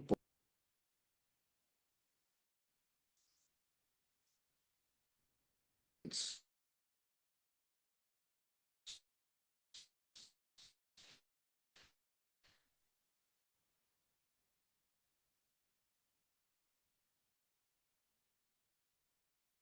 If you are not able to give 9 points,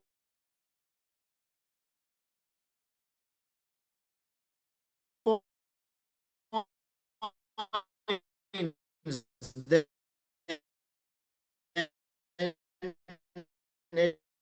minimum how much? 8 points.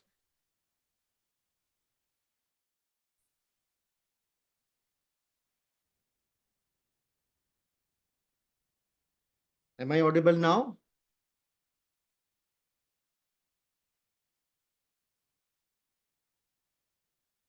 Okay, it will improve. There is some problem with internet thing.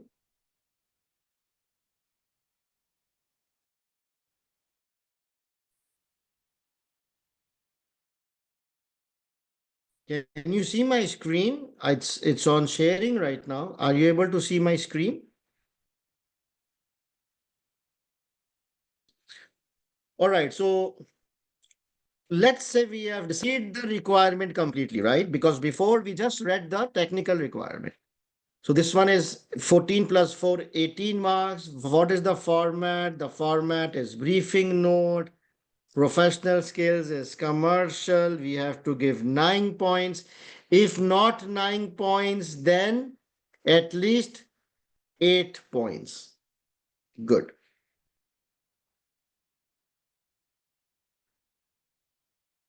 So then I will make the format of the briefing note. Then I will open this exhibit and then I will read this exhibit. I will identify some points which I can use in my answer, and then I will start drafting. So how many minutes are allowed for 18 marks? How many minutes? So it's 18 into 1.8. So you have 32 minutes. Okay. So in 32 minutes, I have to read the exhibit, prepare the format, and draft my answer and come up with 9 points, minimum 8 points.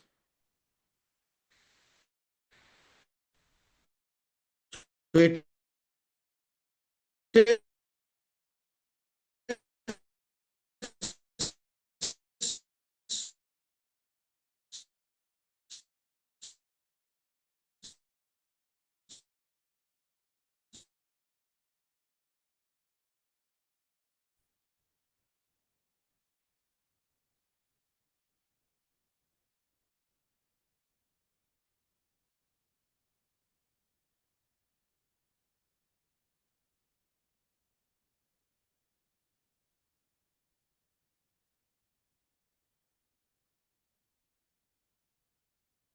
TV मत चलाना net पर हल्का दरवाजा खोल लो.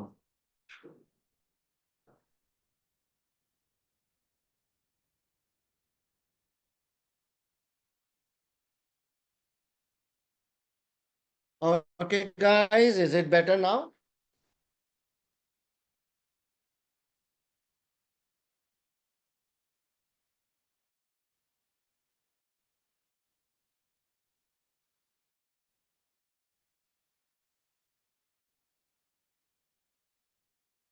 Yeah, all right, good.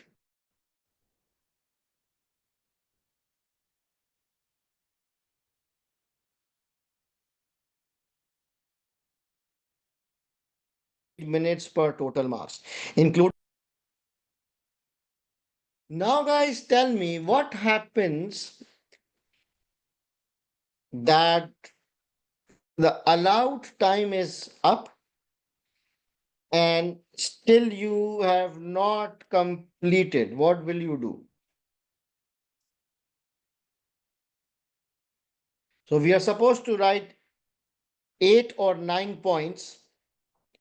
The allowed time is up. You have just written 6 points. What do we do? Should we continue writing or should we move on? Just move on. So just complete the paragraph which you were typing and then you move on.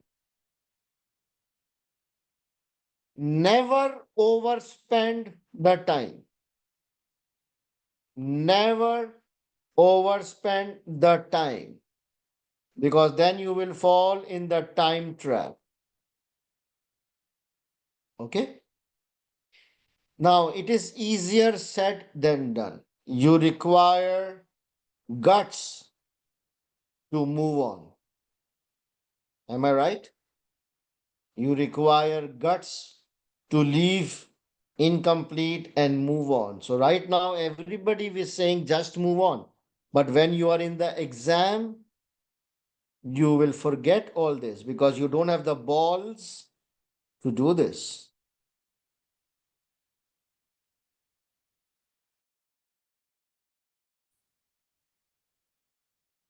Do you think a good CFO has the guts to do this? Good CFO is very disciplined. Time is time. Rule is rule. This means that you are not a good CFO if you are not able to move on and follow the time discipline. Leave it. I'm telling you, leave that incomplete and move on. Clear, guys? You have to get so you have to get into this habit of moving on. And I'm just talking about SBL.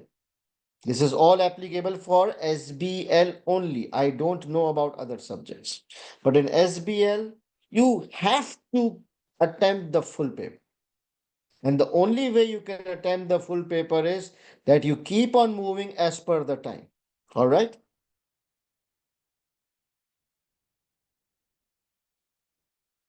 Okay. So, how do you keep track of the time? That means you will have to keep track of the time, right? Is there a timer on CB? I don't know about that.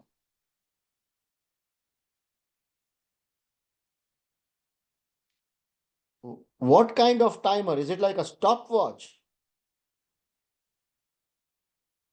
No, it counts down. No, that's how would you know at what time you have to stop?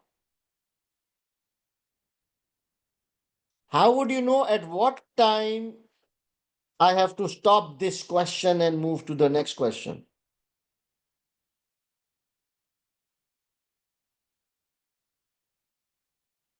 You guys are not organized. You guys are kids.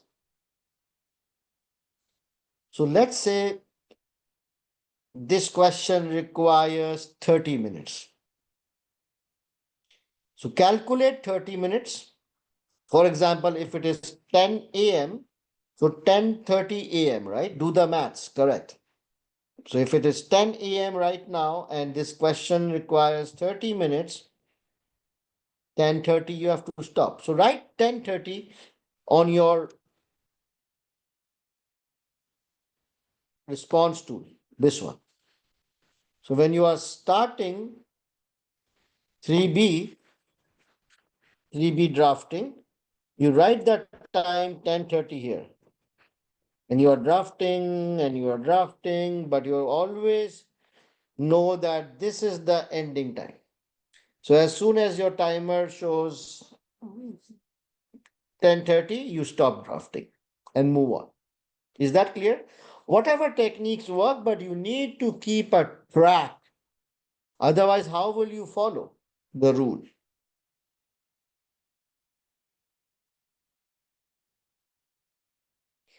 I tell you one thing, and I will cover this tomorrow in more detail.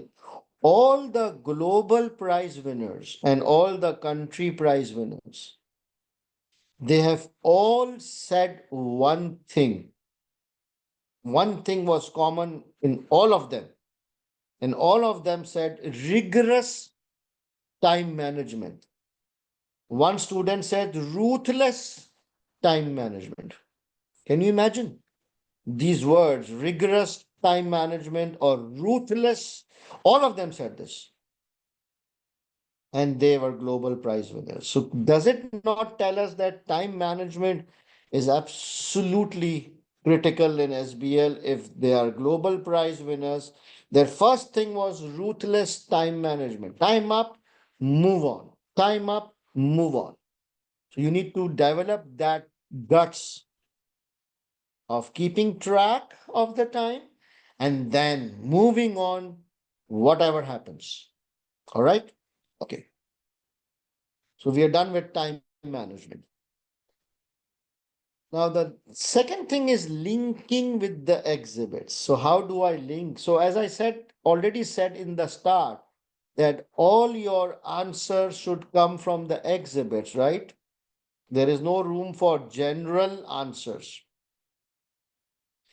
So it's very simple that you read the exhibit and you identify some relevant facts, relevant sentences, relevant information, and just copy them on your answer sheet and then elaborate on them. Understood? And those students who are already with me in my paid or reset batch, you know what I'm saying, right? What do I call this? Opening sentence or punchline, right? So every point, every paragraph should start from a sentence picked up from the exhibit, and then you just elaborate on it. This is how you link. Very simple. Again, it will come from practice. How will you know this sentence is relevant, right? So the more practice you will do, you will get the hang of it. So each point should always start with a statement of fact picked up from the exhibit, and then you elaborate on it. Punchline or statement of fact. Good. Now, in your paper, 80 to 90% information will be available in the exhibits. Okay? 80 to 90% information will be provided to you in the exhibit. And wherever there is no information in the exhibit, then I will use the pre-scene to fill the gap. Do you understand? 80 to 90% information is normally provided in the exhibit. Wherever there is some lack of information from the exhibit, then I will move to pre-scene and I can use 10 to 20% information from there to fill the gap. So what is our first priority document? Our first priority document is exhibits. If our number of points are completed from the exhibits, then no need for pre-scene.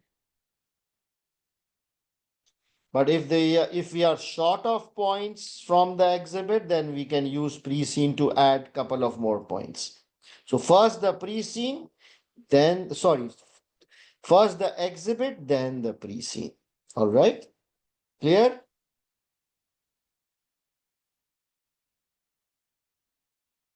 So how we will know what information is there in the pre-scene? Will we read the entire 14-page pre-scene in the exam? How will we know what information is there in the pre-scene? We already know because the pre-scene is published 2 weeks before, and I will have a 2-day, 2 full classes on pre-scene. So all the important information from pre-scene should be in your head, right? So first we will use the entire exhibit, and if we are still short of points, then I will use my pre-scene knowledge to fill the gap. Yes, Shriyan.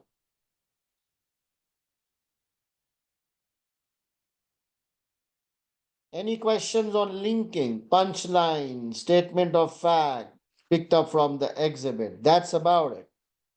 Any questions on linking? So we have done two important things. We spoke about time management, reading and planning, drafting, time management, and then we spoke about linking. The third thing is number of points. Again, we've discussed this on and off. So number of points is we need to calculate the number of points based on marks.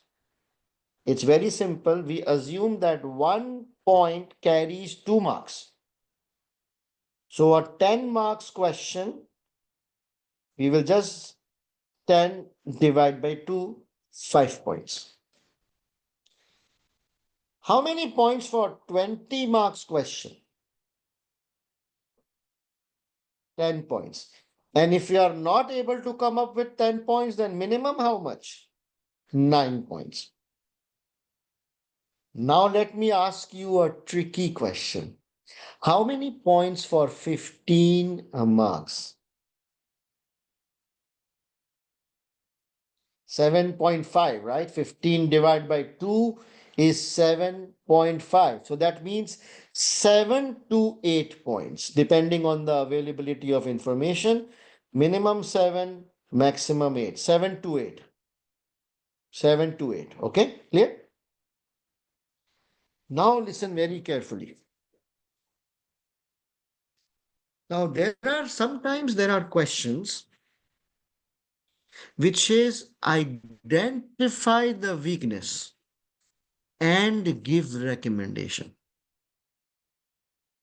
You see in the format as well, I showed you a tabular format, weakness on one side, recommendation on the other side. So this is a very common question. Identify the weakness and give recommendation. So in this scenario,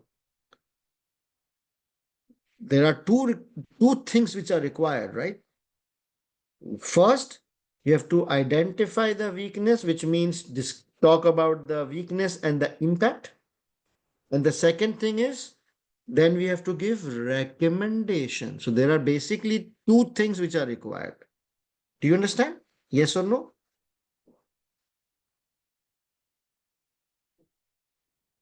So then 2 marks for weakness, 2 marks for identifying the weakness, and then another 2 marks for recommendation. So total 4.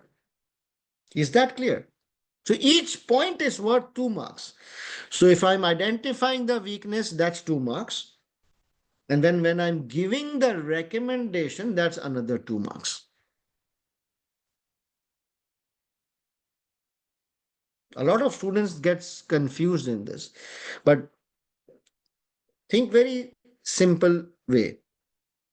Because two things are required, identifying the weakness and give recommendation.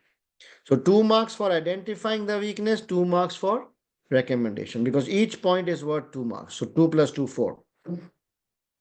So if it is a 18 marks question, if it is a 18 marks question, then how many weakness and how many recommendations you're supposed to give? 4. You have to identify 4 weakness. No, you will just divide by 4, right? No, sorry. My mistake. Sorry. 16 marks question. Sorry, my mistake. 16 marks question. So 16, I will divide by 4. So then it means I have to give 4 weakness followed with 4 recommendations. So total 8 points. 4 weakness, 4 total 8. Clear? Clear, guys? A lot of students, they get confused here. We will give 4 weakness and 4 recommendations, total 8 points, 16 marks, 2 marks each. Same applies for a risk, identify the risk and give recommendation type question. Same logic. So 2 marks for identifying the risk and 2 marks for giving recommendation. So 2 plus 2, 4. All right, that's about it. So again, the more practice we will do, you will be faster able to calculate the number of points. Good.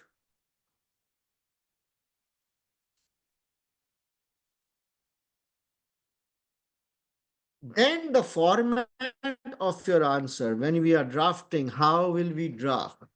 Should we use bullet points or should we use paragraph form? What do you think? When you are giving your points, should it be in numbered bullet points or paragraphs? Yes, paragraph forms. Okay. Each point is one para, or each para is one point. You understand? Each point is one paragraph, and each paragraph is one point. So, in a 10 marks question, how many paragraphs shall I see? In a 10 marks question, how many paragraphs? 5. Because I have to give 5 points and each point is one para. So 5 paragraphs. So I will count the number of paragraphs and it will tell me how many points you have given. Do not mix 2 points in one para. Do not mix 2 points in one para. Always give one separate para for each point. Okay, and also give a subheading for each point. Do you know what a subheading is? So each paragraph give a subheading as well, so that the examiner, when he looks at your subheading, he will know that what you are going to say. No, Ahmed, statement of fact is part of the paragraph. I'm saying subheading. So tomorrow I will teach you. Tomorrow when we will draft one question, you will understand. Clear? Clear? Okay. So we will make the format. For example, if it's a report or a briefing paper, so you have to make the proper format. Each point is a separate paragraph. Each paragraph, I will give a subheading for each paragraph. And I will leave one line between each para. Do you understand that? I will leave one line between each para. Why? Why am I saying to leave one blank line between each paragraph? So that clarity, exactly, good visual presentation. So that the examiner can clearly count the number of paragraphs. It looks neat, it looks professional, each paragraph. So just try and leave one line between each para. Now, how can you leave one line? Just press the enter button twice. That's it. Just press the enter button 2 times and you will leave one line. It's very simple things, but I don't know why students don't follow it. These will get you extra professional marks. The layout, the presentation, the look. No, Tejal.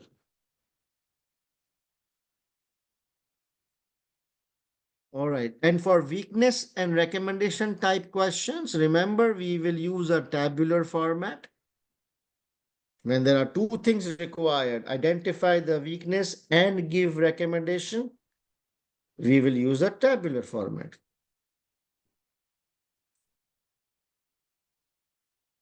Abdi, please refrain. Now the last topic for today. Bouncer question. So those of you who are familiar with cricket, they know what a bouncer means.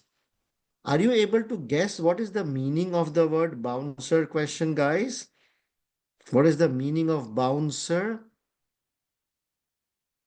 Okay, forget about cricket. Can you try and guess bouncer question? A bouncer question means it goes over your head. You duck, you try to avoid it. Unexpected. So, in simple words, bouncer question means that you really don't know how to answer it. Understood? You really don't know how to answer that question.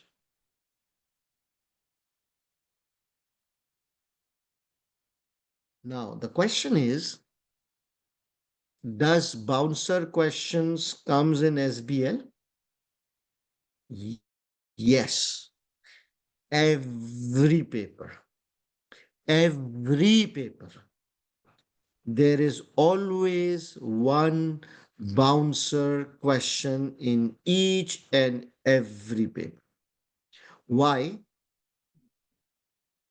Every attempt, yes. Why? Because the examiner wants to see how you are handling a surprise thing or how are you handling an unknown thing. You see, a good CFO should always be prepared and should know how to handle unknown or a new situation, right? It shows maturity. So every paper, there is a bouncer question. Now it can be 10 marks, it can be 15 marks, it can be 20 marks. Now what to do? So the first thing is, how will we identify a bouncer question? है ना मुस्कान? How will we identify that this question is a bouncer question? That's the first thing. Hmm. So the first hint is there will be no exhibit. There is no exhibit. That is one of the hints of a bouncer question. Or maybe there is an exhibit, but in the exhibit, there is very, very limited information, a 2 line or a 3 line only. And you need 5 points. So, how can I draft 5 points when only 3 line information is there? Understood, guys? So, normally a bouncer question is when there is no exhibit. You see, this one,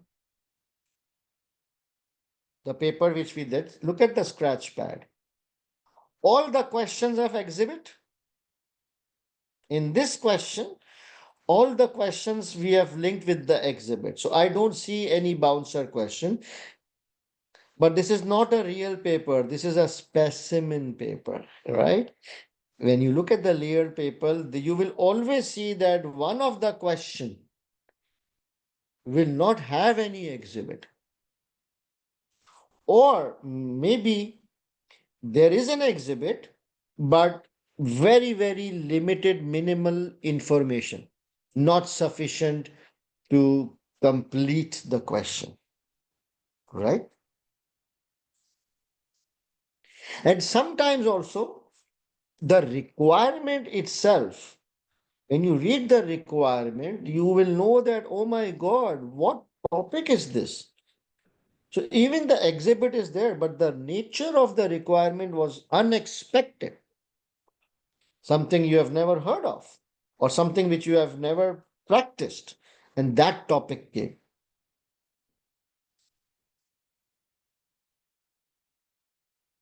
So now you understand the definition of a bouncer question.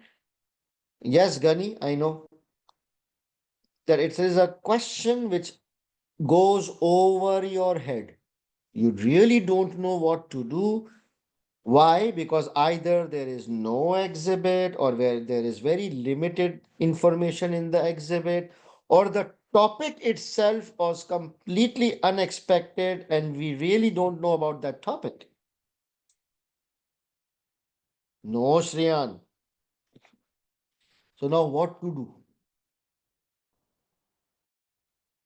So once we identify that this question number two, let's say question number 2A is bouncer, what do we do? Should we start with that question? No. Should we do it in middle? Because question number two is in middle, right? Then when do we do? Abdi, you are crazy, man. Sumaya, crazy. When should we do? Last. Push it to the last. Push it to the last. Even though sometimes, you know what happened in couple of papers, question number one was bouncer. Question number 1A, the very first question was bouncer. Now, what will we do? Even it is 1A, I don't care. I will do it in the last. It should be your last question. Understood? So the first step is we identify the bouncer question. So in your reading and planning time, when we are going through the exhibits and when we are linking with the exhibits, at that point, in the first 10 minutes, you will know that this question is a bouncer question. So the first step is identifying the bouncer question. The second step is I will attempt it in the last. That should be my last question. Okay. The third strategy, what we need to do. So let's say the bouncer question is 20 marks or 15 marks. Okay. So the bouncer question is 15 marks. So how much time is allowed for 15 marks?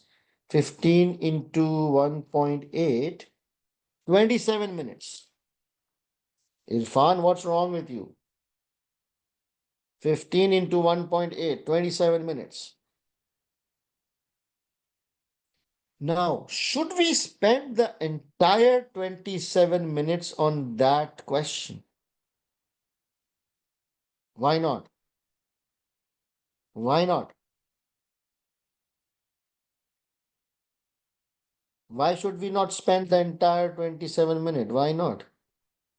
Because there is no information available.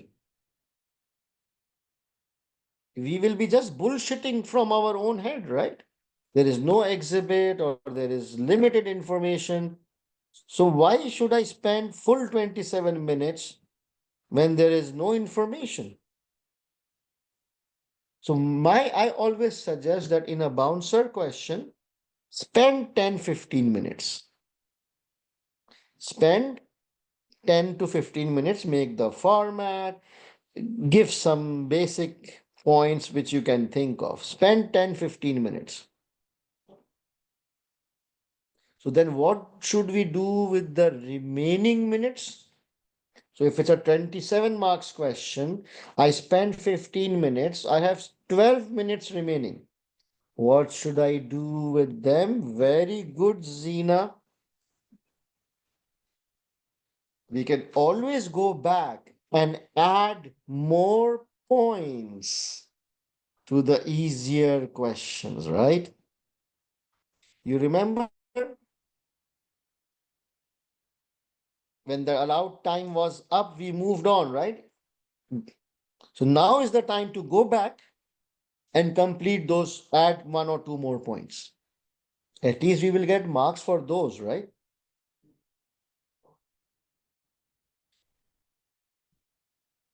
So that is why it makes sense that when I was saying that when the allowed time is up, move on, leave it incomplete. Why? Because in the end, I will save some time from my bouncer question and come back and add points.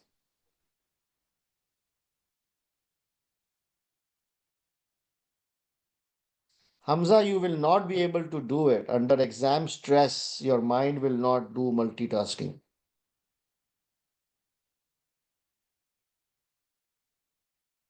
So bouncer question has you must have a plan or a strategy in place for a bouncer question, because in every paper there's a bouncer question. Strategy number one, identify that question. Step number two, push it to the end. Step number three, spend half the time on that question. Do not consume the full time, and then with the save time go back and complete your previous ones or add more points in easier questions, so that those extra points can kind of compensate here. Now, if we are spending 15 minutes on bouncer question, what we can write? We have to write something, right? There is no exhibit. So what we can write? Then we will use, when there is no exhibit, what is our second source of information? Pre-scene. Yes. Then I will try to pick something from the pre-scene and just bullshit a little bit around that. Or some common sense. Something, right? Just 2 points, 3 points, either from the pre-scene or from your knowledge of other exhibits or common sense, whatever. Just do 2 or 3 points, move out of it, and go back and add more points to the easier question. So you see, now you understand SBL and its exam techniques. There is so much exam techniques in play. It's very, very different from all your other papers. You need to have presence of mind during your exam. You have to be on your toes, very vigilant. If you panic, you will be screwed. Agreed? है ना? If you panic, or if the paper gets out of your control, if you messed up with the exam technique, you're gone. No chance. No second chance. Then again reappear. Because the examiner is deliberately testing your nerves, your stress management, how disciplined you are, because a good CFO is trained to handle stress and difficult circumstances. I'm telling you all this now so that when we will be practicing, we will apply all these things so that you are in practice. That is why a lot of self-study students, they struggle because they don't go through this structured practice and exposure. So those of you who have panic attacks, it will be more challenging for you. You have to be tough here. Hmm? So it's better to know all these things now so that we can focus and improve on these things, right? All right. So I'm done with today, I think. So this beautiful young lady, she was in my December 2024 batch, Shalini Nair, and she scored 90 marks in December. She scored like 37 in her first attempt because she was a self-study student. And then she enrolled with me, and from 37, she scored 90 in her second attempt. So you see, that's how important exam techniques and practices. You see? So tomorrow we will start with a live discussion with this lady. I would definitely want to hear her strategy, what she did. She will share her strategy with us so that you guys can pick up some good points from her so that you can focus on them so that you can also score in 90s or 80s, right? All right. So now I have like 5 to 10 more minutes. If you have any open-ended questions, you can ask now.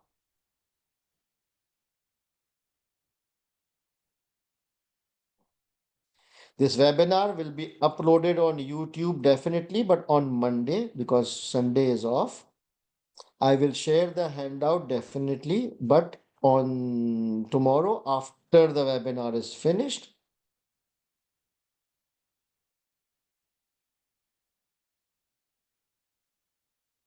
Abdi, absolutely yes, don't worry. Oh, okay, okay. One more thing. Yeah, thanks for reminding. So, so my revision drafting batch is starting from 4th of Feb, which is coming Tuesday, right? And we will be, these are all live classes because I believe in live practice and discussions. And we will be doing 7 to 8 full past papers, which includes 4 mocks as well. Out of this 4 mocks, I will be checking one mock script in detail and giving you marks and feedback. All classes will be recorded for later viewing. Plus, the revision batch also includes a pre-scene discussion. Remember, there will be we once the pre-scene is published, we will go through the pre-scene in detail. And on the last day, I will revise all the past papers in one go. So those of you who are already enrolled in my regular batch or in the resit batch, this is all inclusive. Like you don't have to enroll again. This is part of your package. But those of you who have not yet enrolled and just want to focus on drafting, practice, pre-scene, you can enroll in my upcoming batch on 4th of November. Okay, this is the inquiry number and this is the investment. Okay, what I wanted to show you was the timetable.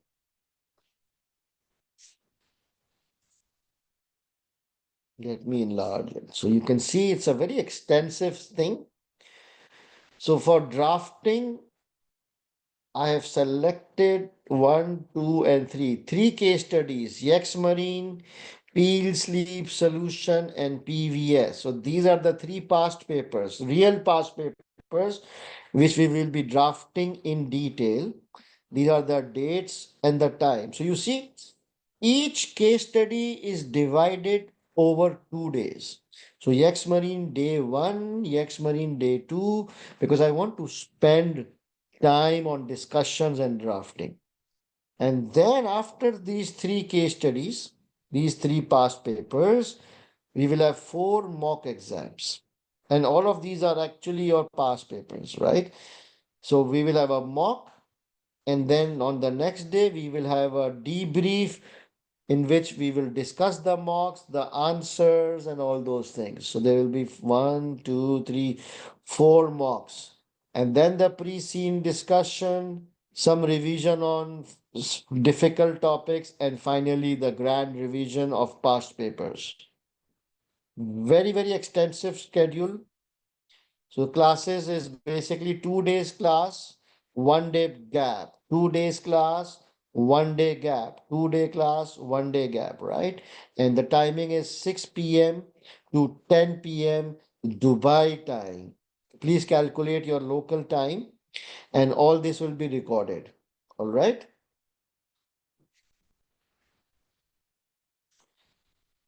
Can you Saranya, no need. The requirement will clearly tell you. Yes, you can enroll now. The revision batch is there. It's starting. So if you're interested, you can enroll now. Top 25. If you need my top 25 notes, just WhatsApp me and I will share with you. It's also available on YouTube, by the way. Yes, Nandini, a lot of students they pass from this. Reuben, I can't answer that in this forum. See me, it's already there for all enrolled students. Everything will be recorded, Salima. What's wrong with you? Now you should know the format. Every live class is recorded. I will share this timetable. I've already shared this on the WhatsApp group on my paid batch. So, all right, guys, I think it's good enough now. So, guys, thank you so much for joining. Today's session was very, very important, especially the exam techniques, right? Because now going forward, we will be applying those exam techniques thoroughly. Okay. So I will see you guys tomorrow for webinar day number 2, same time, 2 p.m. Dubai time. No confusion, huh? Tomorrow, 2 p.m. Dubai time. And we will cover technical articles. We will do drafting, and then I will talk about study plans and important topics. All right. So thank you so much for joining. See you guys tomorrow, 2 p.m. Till then, take care and bye bye.